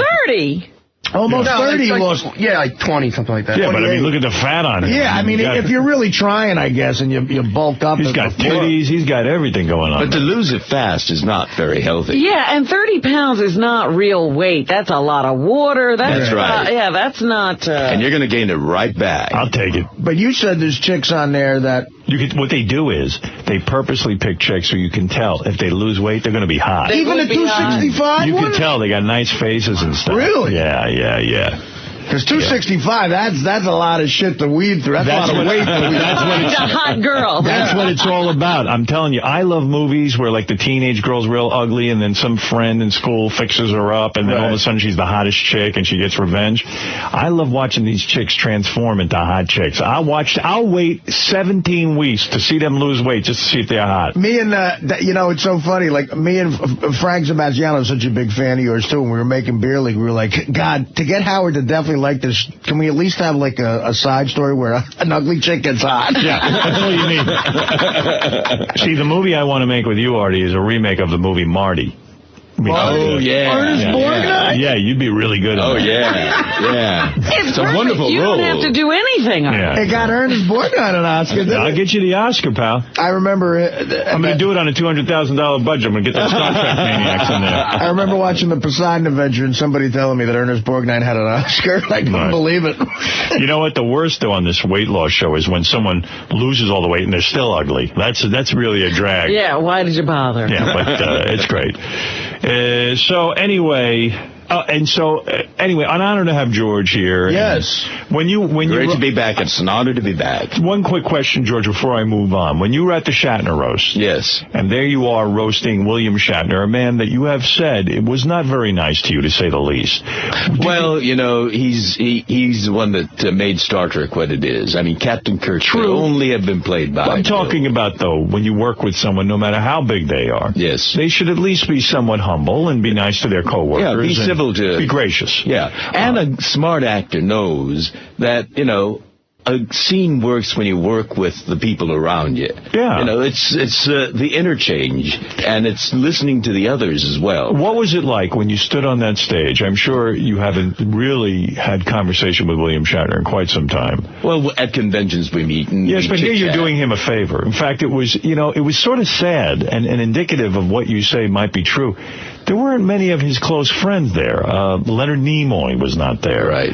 He was there on film. None of his co-workers from his new television show were there. Right. This was very unusual to me. Now, you showed up and were really doing him a favor. Having someone there from the old Star Trek cast, Uhura, this is important to him.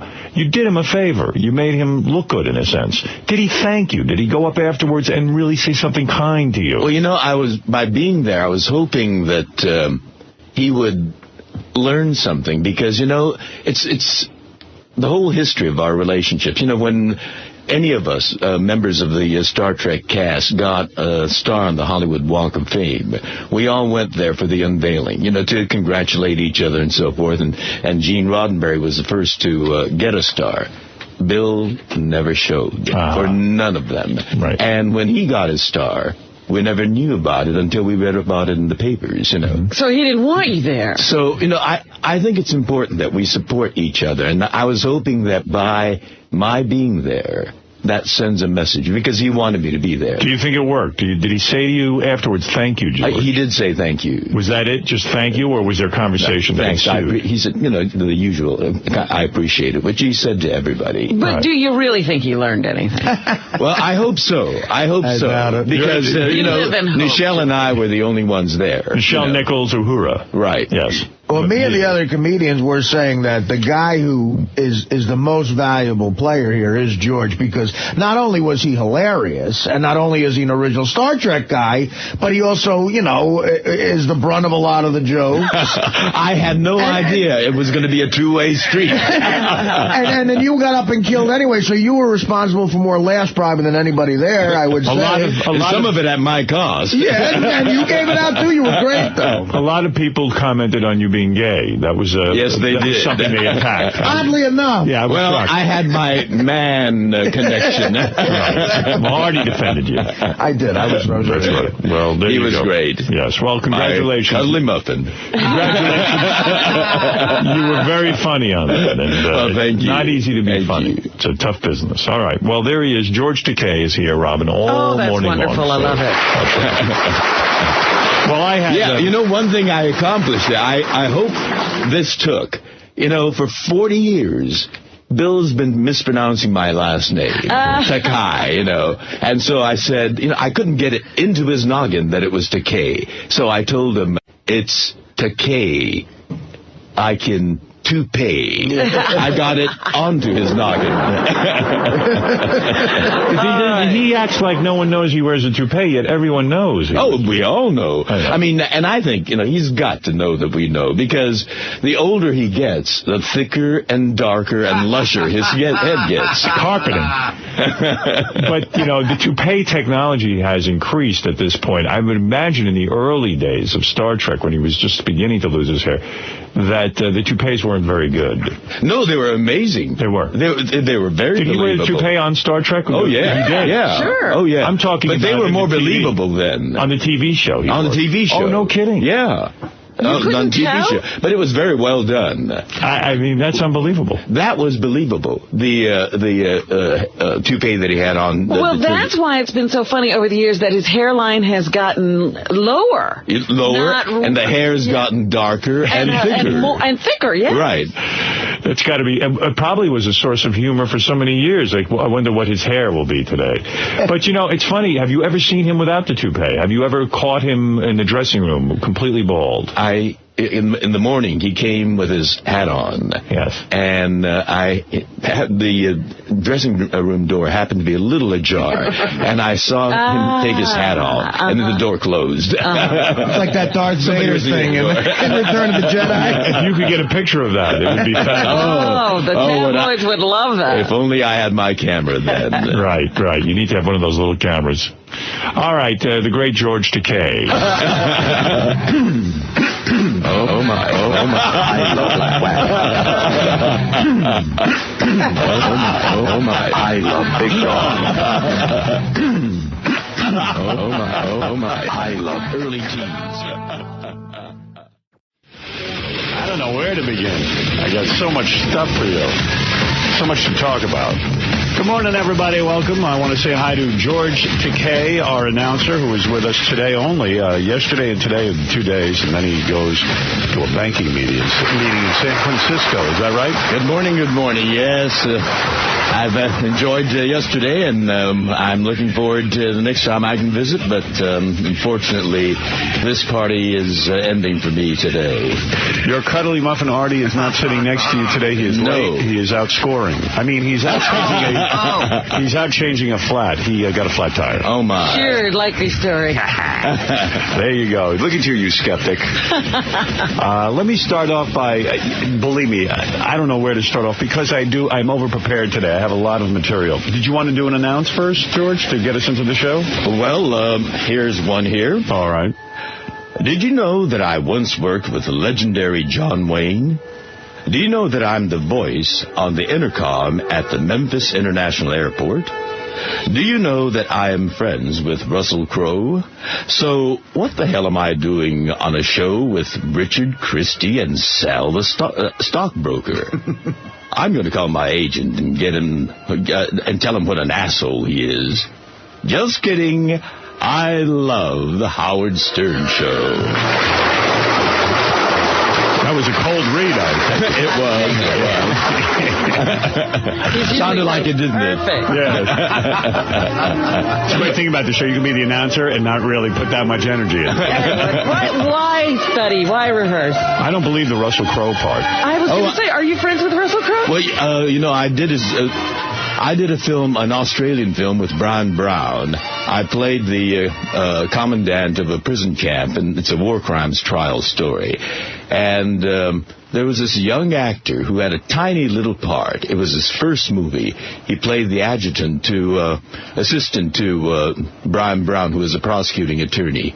He was like a puppy dog. He wanted to kiss up to Brian Brown, but Brian wouldn't have it. And so he would sit next to me, and we'd chit-chat, and I'd tell him, amongst many things, that I'm a runner, and I run in the morning. And so he said, "Oh, what time do you run?" And the next morning, there he was at the hotel, waiting for me to run with him. So you are friends with Russell Crowe. And when I was doing a play in London, and he happened to be coming through London promoting his new movie. The movie I did, Blood Oath, was his first movie. And his next movie was his breakthrough movie called Romper Stompers. Mm-hmm. And he was promoting the movie in London. And so he called, when he saw that I was doing a play there. And he said, let's have dinner. And so we've been kind of... Did you go to the wedding?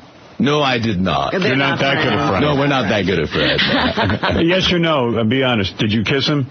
No. He's very straight. He is. Very straight. All right. Okay. You couldn't bend him. Yeah. Sometimes that's a challenge that the gay men like, to change someone over from straight to gay. Oh, no. We respect each other. Yes. You are mine. My needs are my possession. Did you get the idea, though, that, he's coming to run with you in the morning, that maybe... Did you think he wanted you?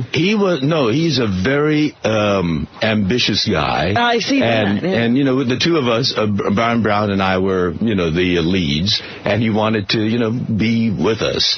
But now I want to be with him. Right. It's hard to find. You're trying to figure out what time he runs. Yeah. I want to run with you. Sal, go ahead. 2 truths and a lie. Now, ma'am, you got to guess which one is truth. Oh, you have to actually guess the lie. That's the way it works. Okay. Sal, go ahead. Okay. I once vomited while giving oral sex to a man. Wow. I think we've all done that.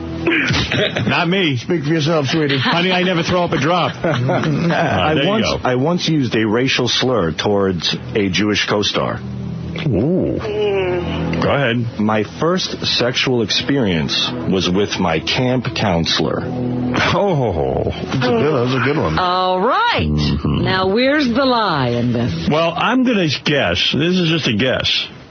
I believe he did vomit while blowing a guy. Oh. I do, George. I hate to say it. I do believe that. I can't imagine George Takei using a Jewish slur. He's just not that kind of guy. He's such a loving man, but maybe he lost it. The camp counselor, unless it was a concentration camp. Yeah, well, he was in the internment camp. Is that the camp he's talking about? If he's talking about an internment camp, but if it's a summer camp, I don't believe George Takei went to summer camp. First of all, mostly Jews go to summer camp. There are no Asian summer camps? There's no such thing as an Asian summer camp, as far as I know. Asians don't camp. If he's saying a camp counselor, and I hardly think at an internment camp you refer to people as camp counselors. All right, so I'm going to say, not that it matters, but I think the false item, gee, could he have used a Jewish racial slur? All right, All right, I'm going to go with the camp counselor story because I don't believe George Takei went to camp. All right. So you say that's false. I say that's false. And we're playing with the lady on the phone, the woman on the phone. Yeah, what do you say? Well, let's see what Robin says. What do you think? I think it's that he threw up during oral sex. You think he can handle anything? I think he's a pro. Yeah. There's nothing about that. What do you think, Artie? I think anyone who has blown a guy has thrown up doing it.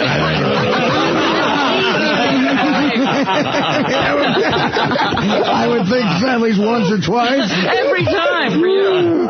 My line of thinking is two of them are sexual, and I can't see George ever saying, I agree with Howard, anything insulting in a racial way. Also, maybe he's George being... was a young man once. I know, well, I mean... dirty he. Maybe the Shatner. Maybe Shatner pissed him off enough. Nemo, you kike. If George used a racial slur, it would really... I believe he would be honest about it. Right. But boy, it would be something if he did. You know? Well, maybe Shatner made him that mad. For George, it might be you Jew. Yeah. You know what? Or anything. Yeah. It would really prove that everyone in the world hates the Jews. Because I figured George was the one last holdout. Yeah. It really would be. It would be logical. So what do you say is the fake one? You got me thinking now with the Shatner one. All right. You know what? I'll be different here and say that the fake one is the camp counselor. That's what I said. That's Howard picked that one already. Yeah. Okay, that's okay. You can but that's what I honestly feel. He could have even said, you matzo eater. It doesn't have to be a terrible... You matzo eater. You matzo eater. What do you think is the fake one? I mean, what do you think is the true one? I'm almost certain number 3 is true. And who compiled this list? Was it Sal? Yeah. I think Sal wants to bait us with the racial slur one, but I'm going to go against that totally and say number 1, vomited during oral sex. Number 1 is false. All right, you're with me. Okay, so Fred and Robin say number 1 is false. Say one's vomited while giving oral. Fred and Robin say, yes, number 1 is false. And Howard and Artie say number 3 is false. But what is our guest on the phone say? That's the most important. What would you like to say, miss? I'm going to have to go with the racial slur. I don't think... Okay. You think the racial slur is not true? Oh, I hope I'm right, Howard. Right, Walter Koenig is a moneylender. All right, so you think the lie is the racial slur? Gene Roddenberry is a secret Jew. All right, listen, who knows? All right, let's see how she did. Is she coming to the Gary Roast or not? Oh, please. Should I answer this like Mike Walker, Howard, or for 20 minutes? Sal, just get to it. Fred Norris hit the nail right on the head. I baited everybody with the racial slur. The lady got it right. Howard, Artie, Robin are all wrong. Oh, my Miss, God. you won the tickets to the roast. Well, I'm glad. I should have stayed with my first The lie was that George never used a racial slur. That's correct. He did puke sucking a cock, and he did have sex with a camp counselor. You know what, Alyssa? You know I admire you. You're your own woman. Fred, Robin, Howard, Artie all said different things. We tried to sway you. That's I right. was tempted to go with Robin. Robin, you're always right. Yes. I didn't do it. I stuck to my guns. Good for you. Well, congratulations. You really do know me. So No George. racial slur. No racial slur. I'm proud of you. I don't believe in that. I remember George telling a story of the camp counselor a while back. I thought I remembered that, too. That's why. George, where did you go to summer camp? At Lake Arrowhead in Southern California, Los Angeles. Am I right in saying that most Asians, young Asians, do not go to summer camp? No, we do. He was there with a bunch of Jews. It was a mixed summer camp. Were there other Asians there, or were you the only Asian gentleman? There were other Asians there. How old were you at the time? I was 13 there. And you, you blew your counselor? No, I was very young. Yes. And 13 is young. And yes. he was an older teenager. He was a camp counselor. 19, would you say? He was about 18 or 19, Yeah. And he was experienced. Yes. And we each had cabins, and he was the counselor in my cabin. He could tell that you were a gay man? Was it evident at 13? No, it wasn't. No. But were you sure at that point you were gay? No, I was not sure. Right. You know. But you liked the camp counselor? I liked him. He was blonde. Oh. He had I still remember the blonde forearm. Oh, my God. Where did it go? Artie feeling uncomfortable? You said you were comfortable sitting next to a gay guy. Yes, I am very comfortable. Well, yeah, and I've been comfortable sitting next to a straight guy all my life. Oh, that's good. I mean, it's you may have been sitting next to a gay guy many, many times and not known it. You're right. Here you know it. I hope not. So you go on. You remember the blonde forearm? Yes. And how did he seduce you? Well, he started touching me, and I mean, wait a minute. Did he came into your cabin? Yes. You two were alone. Yes. He sits down next to you on the bed. Yes. How were you alone at summer camp? We were in the cabin. And where were the boys? Where were the other boys? They were off hiking or something, or doing something was little happening. boy thing. Somehow you managed to stay behind. Yes. Do you think subconsciously you stayed behind because you wanted to be alone with him? No. There was some kind of reason why I had to be there, and he was. You were on your period? He was going to teach me something. Oh, right. Yes, he was. And you sat there, and he touched you, and did you feel molested in a way? What? Were you molested in a sense because you were 13? Because I was kind of willing. I thought he was pretty attractive.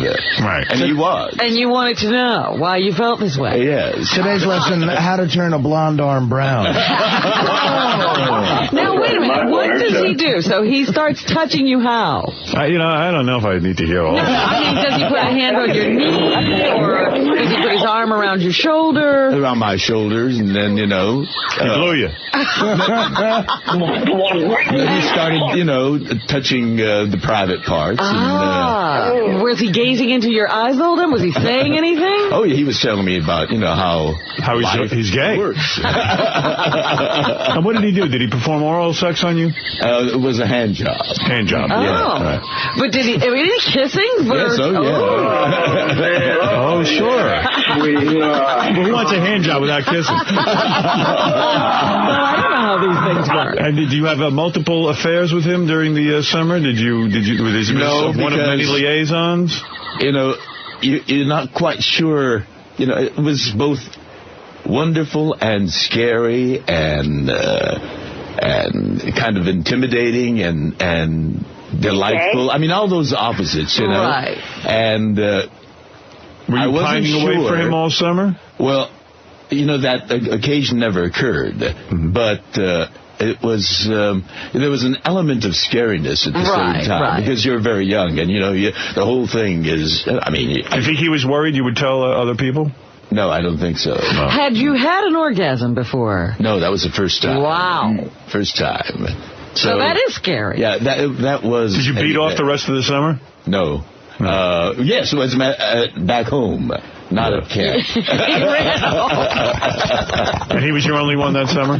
He was the only one. Mm-hmm. And you didn't share this information with anybody else? I didn't share it with anybody else until this morning when Sal's mind is. I hadn't thought of that for a long, long time, and he dredged that out of me. Yes. And the other one was something I hadn't thought about. The throwing up. Yeah, but Brad didn't know about it. I wonder if I told him. This was when I was backpacking through Europe, something that you do. When you were fudge packing through Europe.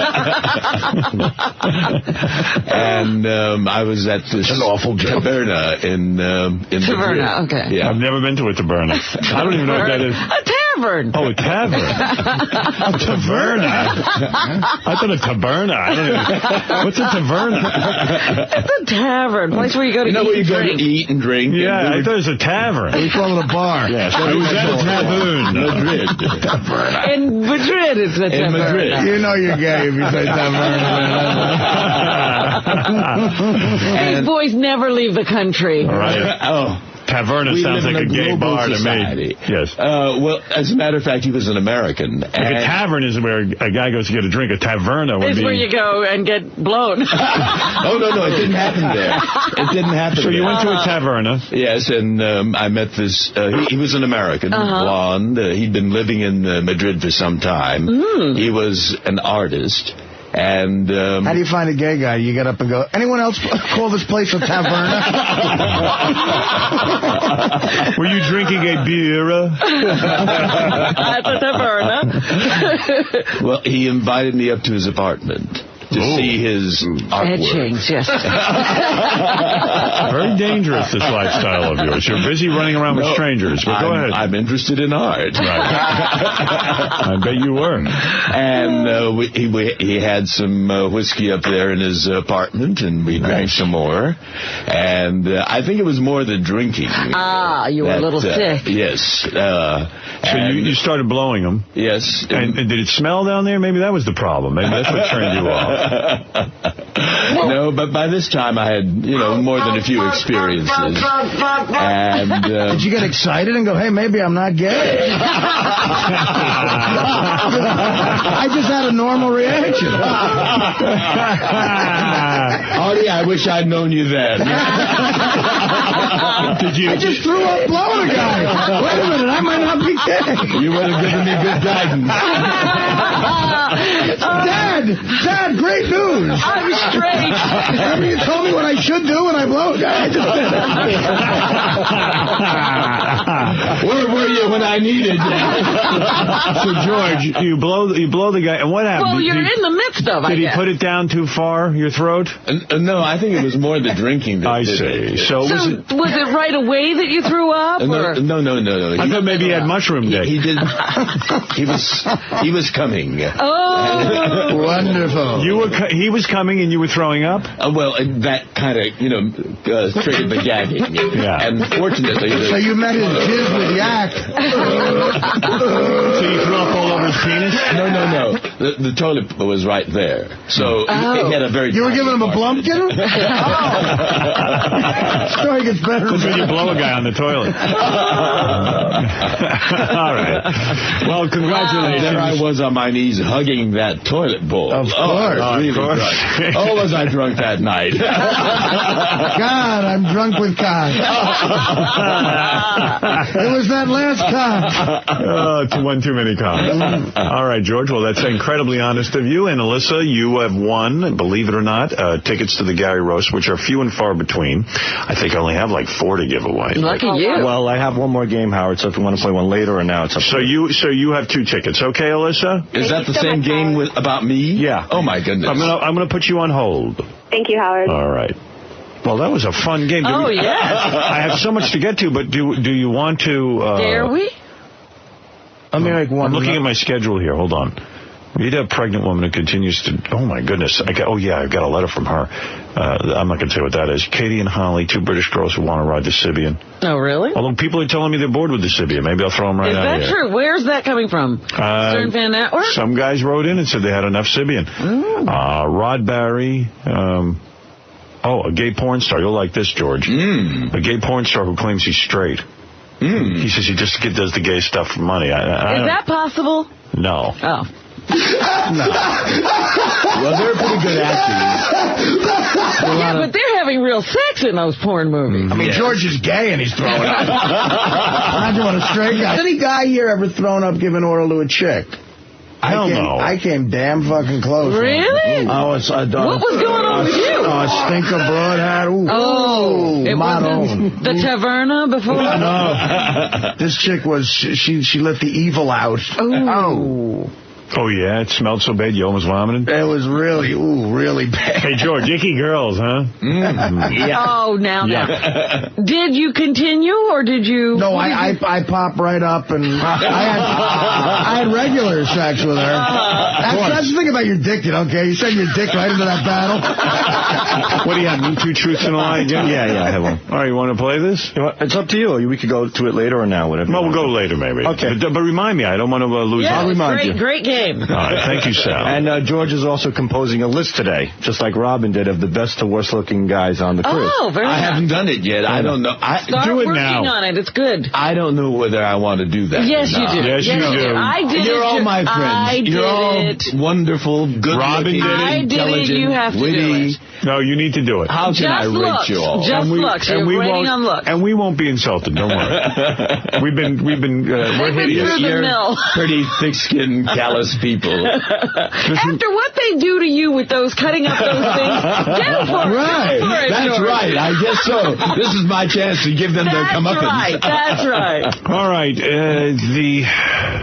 Thanks, Sal. And come back in an hour. Well, you want to get it out of the way now? I'll remind you. I promise. I can give away another pair of tickets. I had 4 to give away.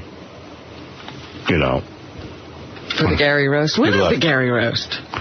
Soon. October 5th. October 5th. Ah, nice. Okay. That's going to be a good one. One you won't want to miss. Yes, Jim, you're on the air in Scranton. Hey, Howard. Hey, now. Hey, now. Dude, I have been a listener of yours for over 20-plus years. We lost you a couple years ago on the local station here, but as soon as I found out about Sirius, I went and bought one for me, my wife, and I got my niece one and my brother-in-law, too. Good. The best thing Thank ever. you. Best $13 I could spend a month. All right. Thank you. Is it, could I play for the tickets for the roast? Yeah, maybe we should then. Let this guy. Yes, certainly sparking some interesting conversation. I have so much to talk to you about, Howard. There's no way I'd have time. I mean, over the last 25 years or so, you've done so many things for me. It's amazing. All right, well, Jim is a super fan. That's clear. And let's see if we can't get him a pair of tickets to the Gary Roast. If someone's got my coffee out there, please bring it in. All right, so here we go. I used to live in New York. I live in Pennsylvania. All right, now, Jack. I used to live down the Palisades in New York State. Good. 2 truths and a lie. Pick out the lie, and you're coming to the roast. Okay. Here we go. I once allowed a complete stranger in a bar to see my genitals. Okay. I believe that. I once George now, right? That's right. Yeah, this is George, 2 truths and a lie. Okay.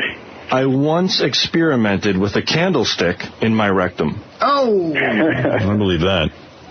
Yeah. I once came in my pants while holding onto a man on the back of a motorcycle. Wow. Oh, that's hard. They're all possibly true. See, I think this one's easy. Yeah? I do for some reason. I once came in my pants. On the back of a motorcycle while holding onto a guy. That's kind of difficult. All right, Artie, why do you think this is easy? Go ahead. Again, with the Fred theory of what Sal might make up, I don't think George put a candle in his ass.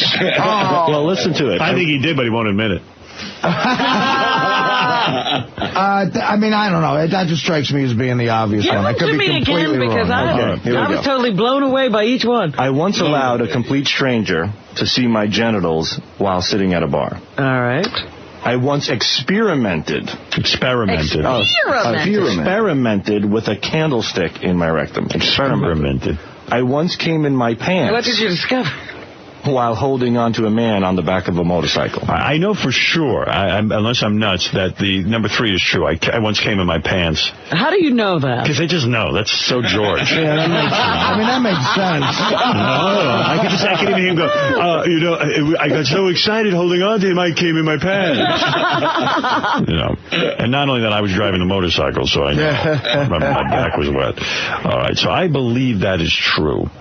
Now, the thing is, what is the lie we want to know? Complete stranger in a bar, genitals? Yeah, I can see that. That seems pretty I'm with Artie. right? I think I'm with Artie. I agree with you and Artie. Okay. Fred, you want to make it a clean sweep? The motorcycle is impossible. The motorcycle is impossible. I don't know. Maybe it was a good mislead with Sal, but I think that candle thing is... Was it a real motorcycle? One of them cheesy scooters? Well, don't answer the question. Robin, Artie, you can't ask questions. Robin, Artie, and Howard say the candlestick in the rectum. Fred says the motorcycle story. But really, what's most important, Jim, is what you think. What do you say?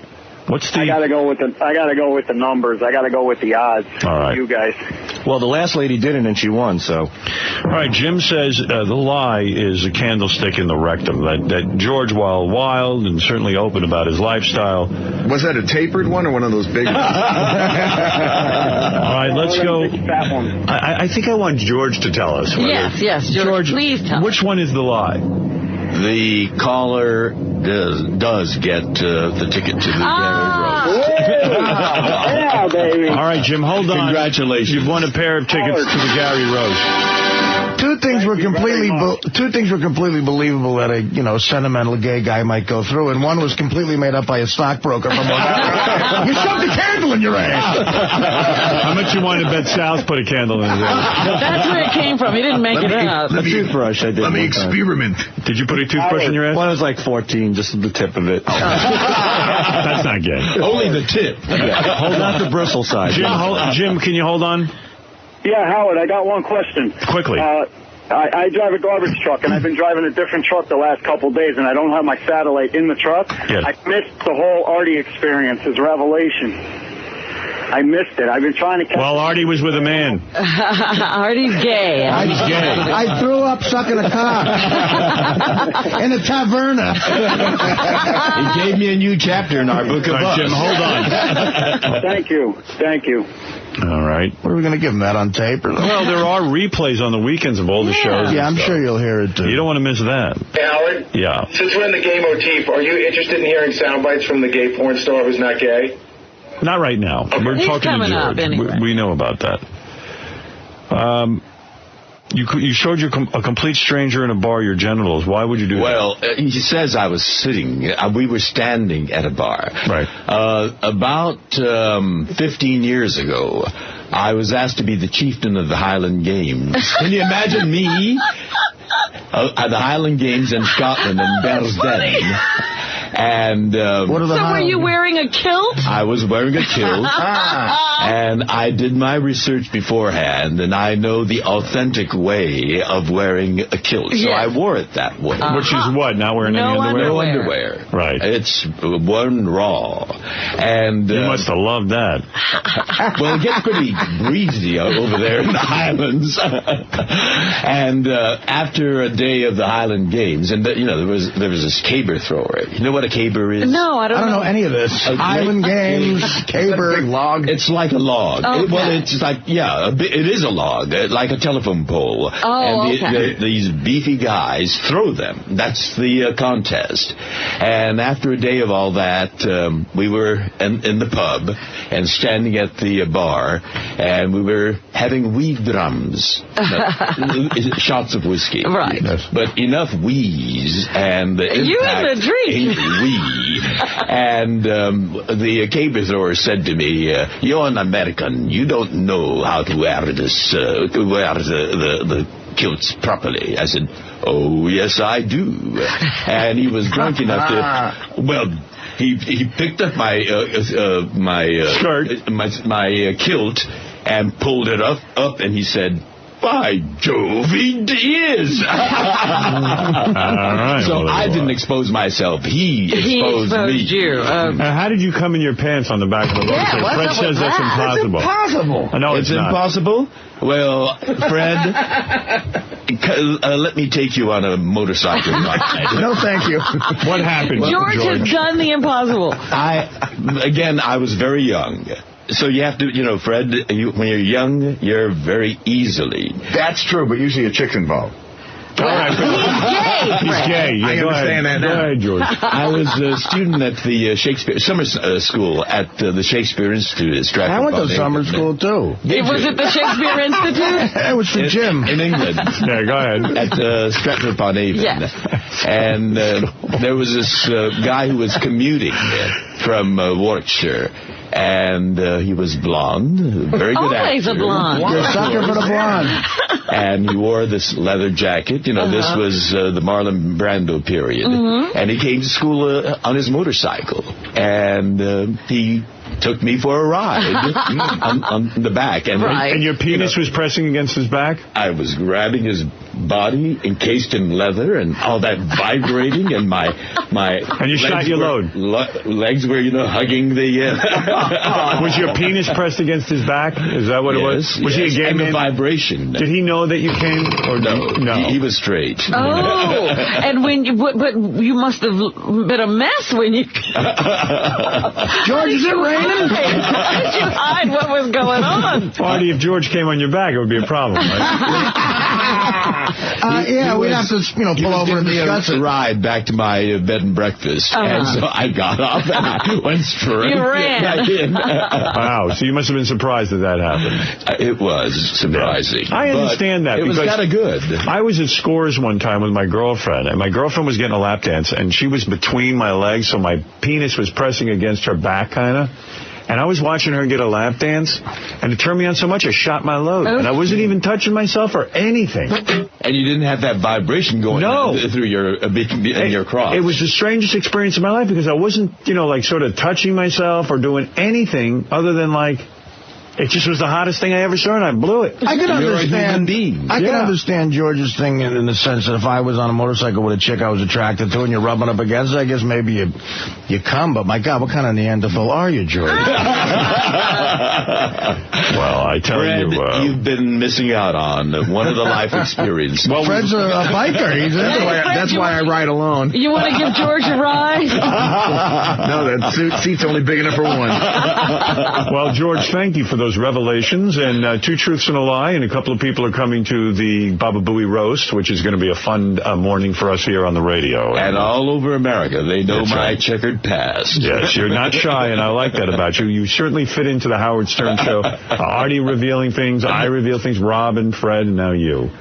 Good for you, George. All right, we're going to take a break. That's our announcer, George Takei, and it's always great to have him here. If only for 2 days, we'll take whatever we can get from you. We love when you're here. We're going to take a break, and Artie just moved his seat away from you. Coming on a motorcycle gets you kicked out of the Hells Angels, Hey, that's a nice black leather jacket. Let me help you change your tires. Chico came on Vinny, did you hear? Brad, go ahead in Tucson, Arizona, then I'll take a break, and then we should... Oh, my God, my Brad may be listening. Yes, Brad. Oh, you think this gets you in trouble at home? Anybody caught the Andy Dick show? I did not. How did Andy do? The shit show? I thought it was awful. I heard just moments of it. I didn't really hear enough to make an assessment. Was it terrible? I don't even know what they were talking about. I just heard Andy's voice for a minute, and then I was like, I don't have time to listen, so I didn't get to hear. Half the show's doing apologies to people that he had pissed off for doing things to across the country. Andy has such an interesting life and gets into so many weird scenes that if my recommendation to Andy, and I didn't hear the show yet, I will listen to it, and Gary, maybe you can pull some clips from it, but my recommendation for Andy would just be to talk about his life in the most real way you could. Right. Whatever he did last night was probably more interesting than most of what you hear on the radio. Yeah, so... Well, I told him on the Bill Shatner roast, you got to tone it down a little bit to be believable. He's so over the top. Yeah. I got creepy. And he's a talented guy. Definitely. He's funny, Well, I think... I love those little songs he does. Wouldn't Andy be great if, he could get on and go, you know what, I didn't feel I did well at the Shatner roast, so I frantically started licking people, and, that would be just so awesome. So, I don't know. I didn't hear Andy's show. I only heard him. He was commenting on Steve-O peeing on the red carpet, and he thought that was great. He thought he liked that. That makes sense. See, that sounds interesting to me. All right, we're going to take a break. Thanks for the call, Brad, and we'll be back right. Everybody, what's happening? And welcome to a Wednesday? Yeah. Yes, good guess. Wednesday. I knew it. That's the way I am. I'm on top of things. That's why I'm a radio broadcaster. Well. Intern show tonight. Love that show. I miss Mr. Sulu. I know, he's gone. Gary, bring me a charming gay Asian man for my amusement. Great guy, great guest. I tell you, I read the email every day. Fred usually compiles a bunch of email, and all of them love George Takei on the show. I'll read you a couple. George Takei is a good sport, a real positive addition to the show. Cheers to George. Here's another one. What a pleasure having George Takei back in the studio. Not only is he a terrific announcer, he also blends in well with the rest of the gang because he's honest and he's not afraid to laugh at himself. And after all, those two qualities are what makes the Stern Show unique.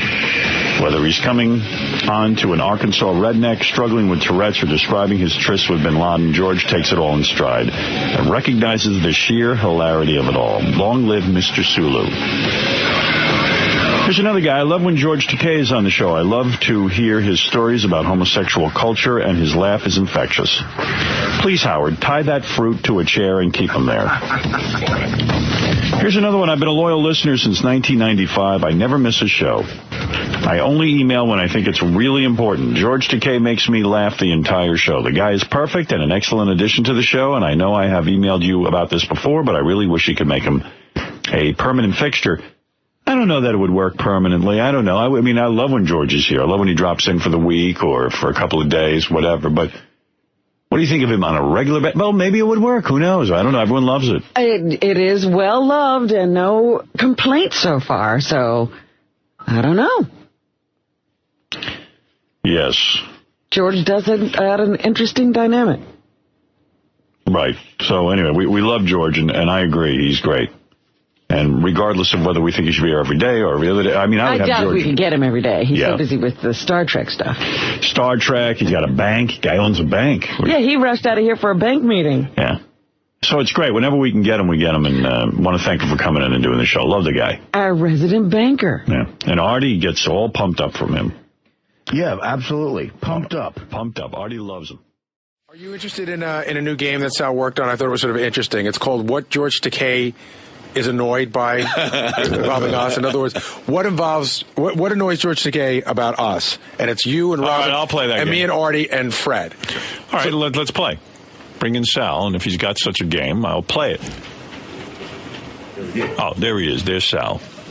Can I play? Sure. You absolutely can. Cool. Okay. What annoys George about this caller? In fact, I don't even know if you can win this game. I mean, what kind of game is this, Sal? It's one thing that annoys George Takei most about the Fab Five. Okay, go ahead. Okay. It's Gary, Robin, Fred, Artie, and Howard. We know who the Fab Five is around here. My loins are girded. Okay. I don't know what that means. The first one is a Kvetchy, a chronic complainer. Wait a minute. I'll give you all five, and then you guys put them together. Okay. Oh, wait. So you've asked George already. You're not explaining this properly. Yes. So he told you He's found one annoyance about all five of you. Okay, we're guessing. Match the annoyances to the person. Okay. The first one is a Kvetchy, a chronic complainer. That would be me. The second one is an overly enthusiastic ass kisser. That would be, let me think for a second, an overly enthusiastic ass kisser. No, it's... No, I'm not in the Fab Five. Wow, go ahead. I don't even know who that would be. Okay. The third one is a know-it-all. That's Fred. Robin. Go ahead. Robin, right. Wait a minute. Okay. Okay. The fourth one is a cynic. Cynic. It's you or Artie? I'm a cynic. Okay, you're the cynic, Howard? Well, maybe not. I could be annoying, too. Yeah, you want to hear them all. Well, Howard, I'm writing yours. You're just thinking out loud right now, okay? Yeah. And the fifth one, laughs with an open mouth. Fred. That's me. Okay. I thought it was me. All right, let me see. I'm sure it's me. I doubt I'm not rude. Who laughs with a closed mouth? Say them again so I can write them down. Okay. And you I'm writing them down so I can tell you who's right and wrong. I need to think. Okay, Go sure, ahead. boss. I need to write down each one. Yeah. Okay, stop being a chronic complainer. Go ahead. Okay, the first one is a Kvetchy, also known as a chronic complainer. Chronic complainer. I never heard of kvetch. kvetch. It's an Italian word. What's the matter with you? It doesn't have a vowel at the end. It can't be Italian. Showbiz word. It's actually a Yiddish word. Kvetch. I know. That's Benji. Okay, chronic complainer, number one. Number two, overly enthusiastic ass kisser. Overly enthusiastic. All right, ass kisser. Go ahead. Okay. Number three, a know-it-all. A know-it-all. All right. Number four, a cynic. Go ahead. And number five, laughs with an open mouth. Doesn't That's everyone? not quite fully descriptive. Well, I had to omit some of it because it would be too much of a giveaway. Oh, I see. You had to omit some of it, not emit some of it. Oh, all right, here we go. I don't know who any of these are. All right, No, I didn't. Chronic complainer would be okay. Here, real quick. I'm not going to spend a lot of time on this. Go ahead, Howard. I would be a cynic. Okay. Although Artie's a cynic. Wait, go down the line, Howard, please. All right. Chronic complainer would be me. Okay, next. That's Howard. Overall ass kisser. Jeez. I'm going to say Gary. Okay. All right, let's see how good Mr. Takei's gaydar is. All right. All right. Well, this is very simple. Here's Jose, Rich, and Chad. 3 gentlemen. One of them is gay. They all claim to be straight for this game.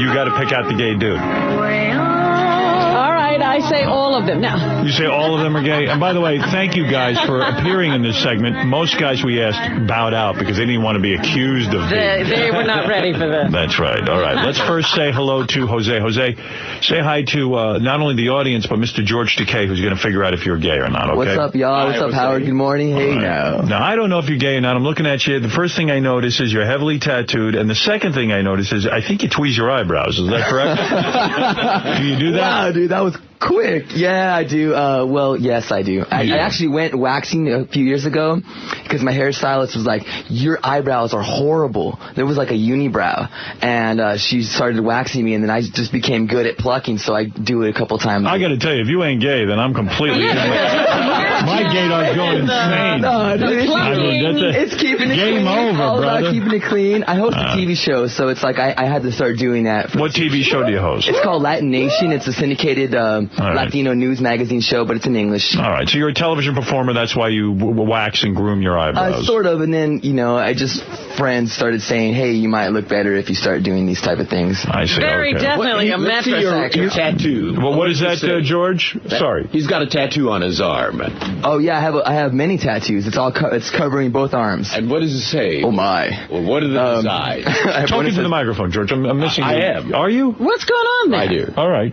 Am I not on? There you go. Actually, George, this is all Azteca tattoos. Azteca? Yeah, it's actually a lot of stuff in the Museum of Mexico and stuff that my tattoo artists interpreted and sort of put on me. Interpreted? Is that a word? I don't know. I'm making stuff up here. He must be nervous in your presence, George. Well, dude, yeah, of course, man. George, okay. You look great. All right, that's straight man number one. All right, well, there were a couple of hints. He plucks his eyebrows, he goes to museums, a whole bunch of things. I have some more hints, too. You guys want some more? And he has a stylist. Yes. Yeah, go ahead. Well, I hang out with probably my hairstylist and my pot dealer the most. And I also have my own makeup bag. Oh. And I actually, I've known Richard, sort of, and I've given him fashion advice. All right. A lot of information there. All right. Well, Rich, you claim you're straight, and you look kind of straight to me. I don't detect any shaving of the eyebrows or anything like that. I tweeze them a little bit. I clean them up. All right. So you're metrosexual, maybe, and that you claim that you're a straight man. Correct. George, you getting a vibe off this guy? I am. Thank you, George. You're a very good-looking young guy. Do you carry a Merce? No, I don't carry a Merce. Right. Let me ask I don't have a number one. makeup bag either. Jose, do you carry a Merce? Yes, I have a really nice, outstanding, fucking beautiful Merce. You do? Chicks, dudes, love it. Is it, you have the little rhinestones on it? Or? No, there's no rhinestones. There's actual pennies and stuff on it. It's like a really cool strap. I'll show you guys one of these days. All right, very good. Okay, so Rich, you claim to be straight. Yeah. Jose claims to be straight. Let me meet number 3. Chad. Wait, let me ask Rich. Okay, go ahead. Do you work out? I do. You do? Yeah. Like 3 times a week for a half hour downstairs when I'm not on the air. Do you run? I don't run. You don't run? No, I don't run. All right. Now, how would that help you tell if he's gay? Right. Well, there's a lot of gay guys at the gym. Oh, yes, of course there are. That's why I asked. I see. Any of you runners? No. All right, let's go to Chad. Only being chased. You're a runner in the chase. Chad, you're number 3. You claim to be straight. You look straight to me. I mean, my gaydar tells me that Jose is the gay man. We'll let George. Very obvious. Number 3, Chad, you say you're straight. Yes, sir. Is there any vibe here, George, that you're getting off this gentleman? What do you think? Not much, but let's hear her. Yeah. Talk to us. Yeah, tell us, what do you do for a living, and tell us about your life. I'm a bartender at a restaurant on the Upper East Side. I hear a little lisp. Okay, that's good. A little bit. A little bit of a lisp. What's your favorite drink to mix?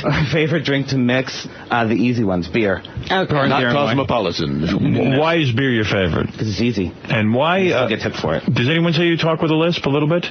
No, I saw his boyfriend. I have one. Can we all play in the 20 questions? Sure. That might give George a little help. Number 2. Yeah. Do you like to get fucked in the ass? What's number 3's favorite TV show? Well, what was your favorite? Do you like Broadway shows? I've been to a couple. Do you like them? What did you think of Lieutenant of Inchmore? The Lieutenant of Inchmore? I did not see that. What's the two that you saw? I saw Phantom when I was like, I don't know, 12 with my parents. Oh, somebody dragged you. Okay. Yeah. Yes. And I think I saw King and I also. What kind of music do you like? I like all kinds of music. I listen to a lot of like classic rock, like Beatles. He might be gay. I was going to say, Howard, the longer he talks, the gayer he gets. Yeah. I think it's between Jose and Richard. What's your stand on Barbra Streisand? I hate her. Jose, what about you? The only play I went to was actually the Marijuana Logs when Tommy Chong was the guest host on it. It was very, very beautiful. Well, one thing is sure, you're way into pot, that's for sure. What about you, Richard? Richard, what about you? I've seen a lot of plays. I've pretty much seen every show, to be honest. What's your favorite musical? Probably Wicked. Really? Wicked. Okay. Yeah. You're a homo. Either that or a 13-year-old girl. I like corny music, though. That's the thing. I got to go back and see Wicked again. My 13-year-old daughter wants me to take her yet again. I'm like, I don't know if I can sit through that thing again. Oh, stop it. Wicked is wonderful. I love it, but I saw it once. I don't want to sit there twice. I just went to Rent again. You can do it. I'm going to do Chorus Line this afternoon. You're going to do it? No. I'm going to see it. All right, George. I want it right now. In my neighborhood, they're all gay. All right, George, let's go. Jose, Richard, Chad. Number 1, 2, or 3. Who's gay? I think it's Richard. Richard. Number 2. I disagree with you. That's incredible gaydar. I'm going to say it's Chad, number 3, but let's find out. And Jose, you seem the most gay out of all these guys. But He's too obvious. Too obvious. Okay. He's trying too hard. Who is the real gay man? Number 1, number 2, or number 3? It's number 3. I knew it. Really? I said. The bartender. I knew it. I heard the lisp. And you know what, Robin? I've got a Barbra Streisand T-shirt on underneath. I needed a little security blanket, too. So. You know what? I have to say, George. Thank you very much. George is one of the most entertainingly lovable, gullible guys ever. How in the fuck did you not know the third guy was I mean, that is the gayest lisp I ever heard of. Absolutely. And I have seen the Lieutenant of Inchmore and every other thing on You have seen it. But you lied to us. I did. Okay. I couldn't say I liked everything. All the musicals. You did see Inishmore. And my entire CD collection is Show Tunes and Streisand. Yes. Oh, but you didn't tell us that. But George, he's trying to fool you. Yes, That's the If he told you that, you'd know. Even with him fooling. I got had here again. I mean, I knew right away. I've never met these guys. Well, I knew it wasn't Jose because he's too obvious. Well, Jose's going to come out of the closet one of these days. But Jose's, how is that guy not obvious? How do you think Jose was gayer than him? Well, guys, thank you very much. They want to just give Jose and everybody wants to give a quick plug because they all work here. All right, go ahead, Jose. Hey, what's up, everybody? Is this my time to do it right now? Come on, brother. Just wanted to say I've been here for 6.5 years, Howard. I was one of the first DJs on Sirius. I've been emailing Gary. I'm such a part of this family here, and I ooze this shit every single day of my life. I'm 30 yards away from you, brother, right through these walls. Jose is a real good guy, Howard. Howard, he says he stares at the door all day, wondering what goes on the other side. He wrote a top 10 list of why he should be part of the show, but I'm really just letting him plug. What channel are you working on? I'm the program director, and thanks for the plugs, everybody. Richard, for Heart Attack Series 27 and Octane Series 20, two very popular stations here at the company. And I listen to Octane all the time. Thanks, dude. Yeah. I was actually a spokesman for the company before you got here, because back in the day it was just like... He stole his gig. Yeah, he stole my gig, dude. Tell us why you want to. You never heard of the Jose effect? Well, actually, no, I haven't. Actually, just really, I think the show would be really awesome if it had more musical programming or musical Sirius people here on board. Sort of spread the love with the family here at Sirius. But don't we have that on every channel? Why not have something different on this channel? I think I can be a nice bridge, nice liaison to the music channels here. Sort of a dude that comes on that provides.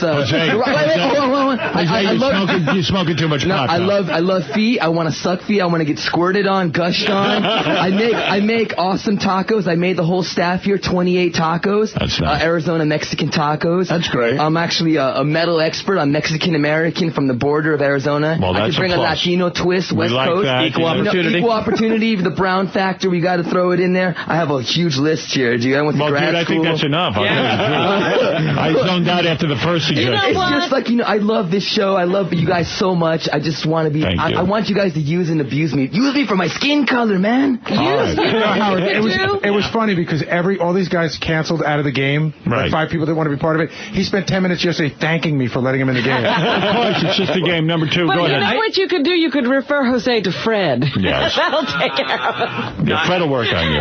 Number 2, go ahead. Yeah, I do 2 shows here on Sirius. I do the morning show on Hits 1. All right, great. Love Hits 1. Oh, I've listened to you. Yeah, Rich Davis. That's me. Okay. All right. Oh, you work with Covino. Yeah, me and Covino do the Maxim afternoon show. Covino and Rich. So you guys got to check. Covino is going to be here, but he's really gay. Is that right? Nah. He's not gay. No, Covino's not gay. Covino's from my hometown. Watch it. Yeah, a lot of your staff comes and hangs out on our show in the afternoon once in a while. And Richard, you should be gay. Why you consider that? You like no, it? I think George based this on who he wants to fuck. I think so too. He was smitten. I think Jose should be gay too. George, you missed the game. Let's go over to Chad. Chad, you are gay, and where do you work?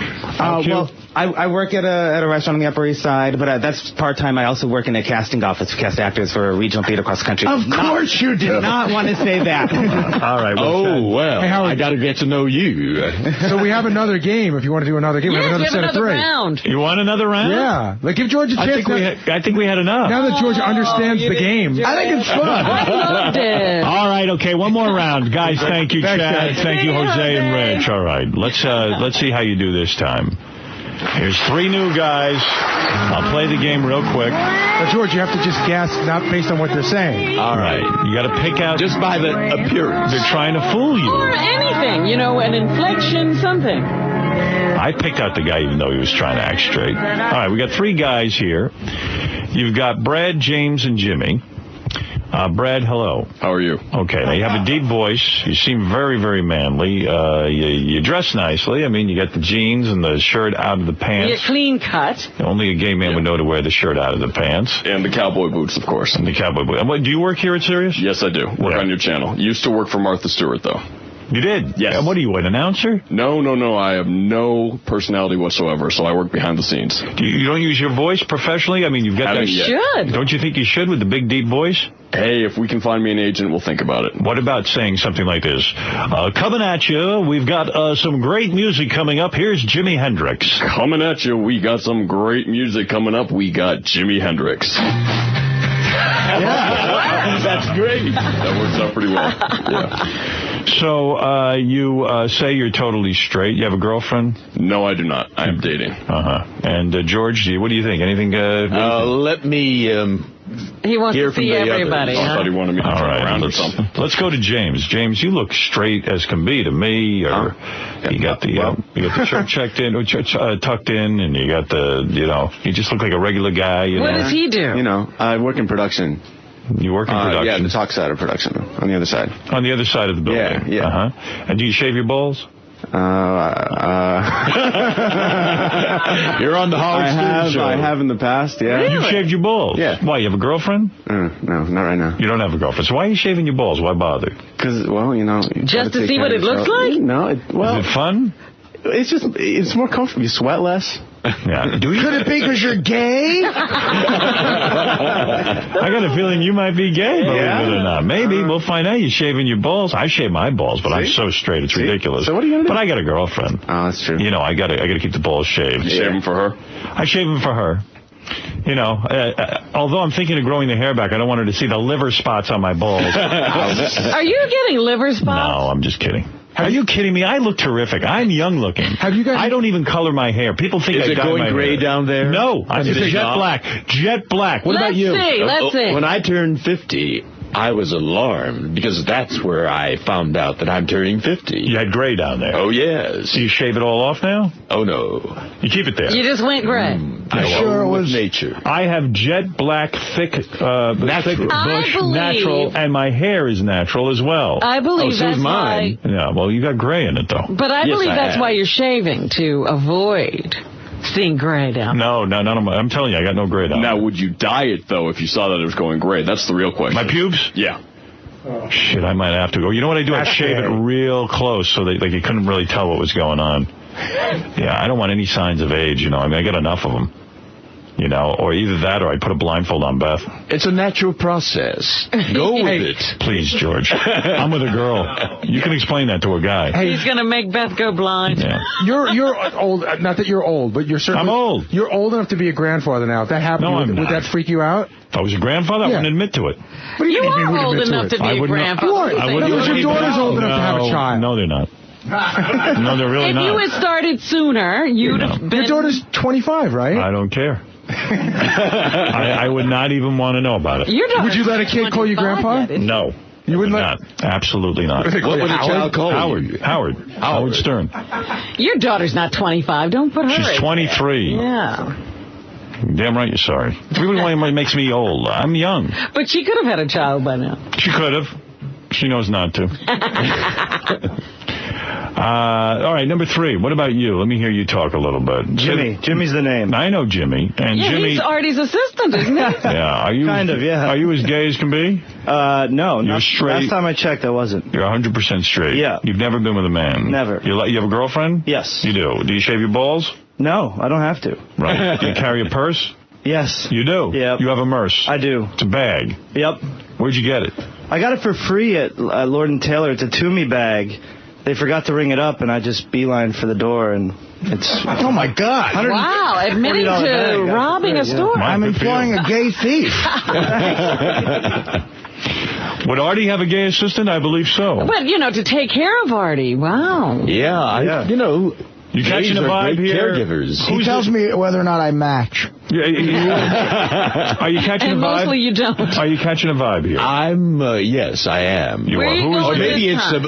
a desire. I got to tell you something. I am unclear who's gay. I'm going to tell you who I think. Yes. I think number 1 is gay. That would be Brad. I think he looks gay to me. He looks like a handsome gay boy. I agree with you. You agree? I agree. All right. Let's find out if we're right. Robin, what do you think? I think you're right, number 1. What do you think, Artie? I think, well, I guess I would know. I have an advantage, right? Well, in 1 at least. My assistant is a gay guy. Oh, really? Yeah. You're kidding. Are you? Yeah. No. Oh. Come on, Jim. Tell him. By the way, he's a fucking fag. Jim's real name is Teddy Howard. That's actually Teddy. I know. I know. Get the fag. Thank you. Brad, are you the gay man? No, I'm straight. You're it's number 2. Yeah, Oh, you are? Yeah, Well, I got good vibes from you, too. Did you now? When you said you shaved your balls, I had a feeling. Yeah, well, but I was thinking to myself, I just couldn't let that go. I mean, the opportunity to say that I shaved my balls in the Howard Stern show, come on. I can tell you something. Nobody would know you're gay. You don't give up. That's why I'm here. Everyone didn't know until I had to tell everyone. So Yeah. Wow. I mean, you're a little bit chubby, which, Yeah, you figure gay guy, keep himself in shape and the whole thing. Like this But one over like here. this one over here. And he's tucked in the shirt and Yeah, I mean, everything. we've been working on number 1 for a while, and it's just not working. And you can't get a man? Not just yet, no. Wow. This Can't is believe New York. You're not a virgin. No. You got anybody for him, George? Help me out. Hook him up. Yeah, you're here, right? Yeah. In New York? I could find somebody for you in Los Angeles. You'll have to come out there. Dude, go to a chorus line today with George and throw a rock into the audience. Whoever you hit, just start fucking. Yeah, but I'm going with someone Broadway. Do your parents know? Your parents know you're Oh, gay? yeah. Yeah, you told them? Totally. Were they like freaked out? Yeah, a little bit. Yeah, it took them a while to get, come How around. long ago was that? When I was 17. And you're I'm past 25 that now. Yeah. George took a long time to come out. You wasted your whole life. Well, I envy him. He's of another generation altogether. Right. They come right out of the closet. They come screaming out They of the walk out of the womb and come out of the closet. Basically, yeah. I'm telling you, teenagers today. Yeah. Did you try banging a chick before you decided you were gay? No. It's like poison. No way. No. You knew. Yeah, You knew. Did you used to hang posters on your wall of guys? No, not of guys. Girls? No. Of what? Like music and stuff. I'm a musician. Oh, I see. But you never hung posters on your wall of like Brad Pitt or growing up? No. But what was But the at least you were able to be poster honest with Was yourself. a picture of a violin? What do you mean music? No, like guy or girl? Smashing Pumpkins or like, you like that? back in the 90s. When did you Right. start blowing your friends? In college. In college? Yeah. What about like when you were 13? A little bit in high school. No. It's hard to find some guys. Yeah. Where are you from? I'm from upstate New York, like 4 hours north of here. Yeah, let's string you up out there. Yeah, really. Good thing you're here in Manhattan. Well, I want to thank the three of you, Brad, James, and Jimmy, of course, or whoever. Teddy. Can we end this? Ted has to go get all your Christmas gifts. Yeah, get to work. And Teddy, you are straight. Yeah. I thought so. I'm sorry, George. How'd you do at the Playboy Mansion when Artie took you? I did all right. Yeah? Yeah, I was hanging out with the monkeys. He behaved himself. He's got a girlfriend, but he was just looking around. To me, I got pissed off that he's got a girlfriend. I'm like, what the fuck are you coming here for? Yeah. You should have brought James with check box. That's like every man's, you got to check that off. It's been done. We got to see the show. Check. Okay, what else? Yeah. All right, so what we learned from this experiment is that George Takei has no gaydar. Right. How did you manage, George? I have desires, but, that doesn't usually... It's not fulfilled. Let's see if we can pick out an Asian guy. Thank you, guys. All right, those are the boys, and there you have it. Gay or Not Gay, the new hit game show with George Takei. Well, that's another reason why I didn't come out very young. I wasn't too good at picking them out. Wow, didn't know that. That would have been great if we just all agreed that Ted was the gay guy and just never said that. I would believe that you could have a gay assistant. Yeah, I don't give a shit. Yeah, I don't care. Yeah, I think you're that kind of guy. George, maybe you're straight. You can't even pick out... Well, I had been, too. Yeah, well... If, No, you were gay pretending to be straight. It's a definition of straight. Well... But I was always me. Well, I got to tell you something. What an exciting morning. Finding out that George Takei has no gaydar. No gaydar. None. Absolutely none. I mean, that first one. Yeah, that was obvious to me, and I'm not good at that stuff. Hey, everybody. Artie and I just strategizing in here about the future of radio. You got to hear this. Have you guys figured out what's going to happen? No. I have no idea. Because I really would like to know. Good morning, everybody, and welcome to the show. We got a busy show for you. I was surprised it made such big news in the newspaper, but Martha Stewart is stopping by today. Yeah, I want to talk to her. I got a lot of things to ask her. Well, there's certain etiquette questions we can ask her today, too, about gift receiving and gift giving. Right. Like, if somebody gives you a bad gift, should you put it in a wood chipper? We got the wood chipper over there. Hey-oh. I don't think she's ever come across that. No. Oh, hey, George, I'm sorry. Oh, yes, put on George's mind. Yeah, hey, George, what's up? Good morning, good morning. We're talking about etiquette and good manners on the Howard Stern Show. This is impressive. I bet you'll like to meet Martha Stewart. I bet you're a fan. Indeed I am. Right. George Takei, everybody, here with us today. Love having George Takei with us. He is our announcer. You want to do an announce? Are you prepared? Well, Howard, for me, this has been an amazing year. And it began on your first day on Sirius Satellite Radio, which I was able to share with you. And here we are on the very last day of the year with you. And so I wanted to kind of summarize my year musically here. Wow. If I may. Do you have a musical bed, or are you doing it a cappella? I'm doing it a cappella. All right, go ahead. I'm honored. Here we go. I'm honored, I'm saying. Thanks for the memory of laughter and the joking. A visit to the Guggenheim with my cuddly muffin. I thank you, Artie. And thanks for the memory of one classy lady in a sea of raunchiness, laughing through it all. So graceful, dear Robin. And thanks for the memory of Arnold Schwarzenegger, promising wedded bliss for lesbians and gays. I'm hoping, still am. And thanks for the memory of two playful boyfriends, Sal and Richard Christie, dangling full Monty here. Oh my, oh my. And thanks for the memory of Howard Not So Stern, opening blouses, opening zippers, opening eyes and minds. I love you, Howard. Wow. Aren't you a firecracker? You really are gay, aren't you? You're not kidding around.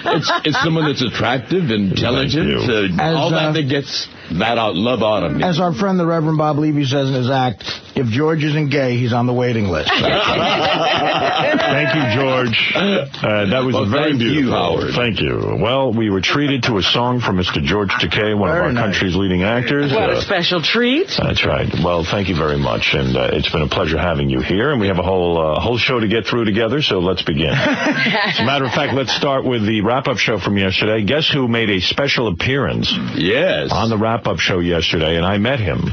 I met him. I don't know his... I didn't know he was appearing on the wrap-up show. Brad, who is George's 20-year lover. Yes. Wow. He got roped in by John Hine. Yeah, Brad won't come on my show, but he will go on the wrap-up show. He was terrified about coming here, but once he got here and met all of you, I mean, he's a big fan of our household. Right. And he was on cloud 9. He was just ecstatic. Then why is he so afraid? Because he's a very private and basically a very shy guy. Yeah. Well, if you want to hear a little bit of Brad, if you missed it on the wrap-up show, here he is. This is Brad coming on the wrap-up show, and everyone's surprised to see him. And, George, you've brought a special guest into the wrap-up show? Yes, my other half. This is Brad Altman. Brad! How are you, Brad? I'm great, but since this is one of the last shows of 2006, I thought I should do the reveal now, which is that George Takei is actually straight, which is why And you love when he makes a joke. You are very much in love. Oh, I'm a lucky guy. I can see you want him to do well on the show. You want him. Yes, I see what's going on. You're really selling it. Here is Brad admitting that he is a super fan of the Howard Stern show. George didn't get up every morning at 3 a.m. like I did for years with terrestrial radio on Howard and listen on my earphones while I was lying in bed with George Takei. He's got these earphones on in bed, During the work week, he would try to get some action going early in the morning. And I kept saying, let's do appointment 6 on Sundays only, because I didn't want to disturb first-run Howard Stern. Oh, wow. You've been the problem for us. Right. I'm ruining your sex life. We're the reason. You only got it on Sunday. Man. This is, Brad is jealous of Artie a little bit. I bet. Now, Brad, is there any jealousy between George's relationship with Artie and their sort of bond that has blossomed over this past year? I resent Artie. He has a lot of intimate time with George on the show. So. Not that intimate. Well, what? What? Uh-oh. What? Don't you two start quibbling in here. Such a married couple. I tell you. I was thinking about this, like, all joking aside, this year, me and George have sat here together a bunch of times. We've sung to each other. Yes. Right. We went to the Guggenheim. We did the Shatner roast together in L.A. We spent the whole night. Like, I totally have a new show business friend. Spent the whole night? What night are you talking about? Well, I mean, it's Shatner. I see. You're taking it too far into the night. Well, you know, I take everything personal. George doesn't want it out there that he spent the night with you. I mean, we didn't fuck. Well, that's what I think he's afraid of that, too. He doesn't need that. I don't think that's listening, Nobody from my world believed we fucked George, and I guarantee no one from your world believes it. No, I don't think so. Well, Brad and George finally start to get into... They sound like an old married couple. Things get uncomfortable. Really? Did you know that George was such an expert at basketball? He won the contest here. George, we've been together 20 years next March. He's always been very athletic. I'm not really surprised. He's pretty strong, too. In fact, George, why don't you take off your shirt? He has a great body. This is radio, not TV. But people can fantasize. Oh, well, so that's why we're on radio. I'm starting to feel creepy here watching this guy. So George and Brad catching up for 20 years of being jammed in the closet. Now they're out and having a party. I'm feeling like it's Sunday. Let's go to Sunday. Gary hit it on the head. Yeah, those two have been jammed up in the closet so long, they're coming out screaming. Oh, my goodness. Yes, but Billboards. Yes, but there they are, Brad and George, the hot couple of Sirius Satellite Radio. And congratulations on that beautiful song you just did. I can tell you put a lot of work into it. I did indeed. I would imagine it took you a whole 5 minutes. It's been a fantastic year, though. Well, genius doesn't necessarily take a long time. That's right, Robin.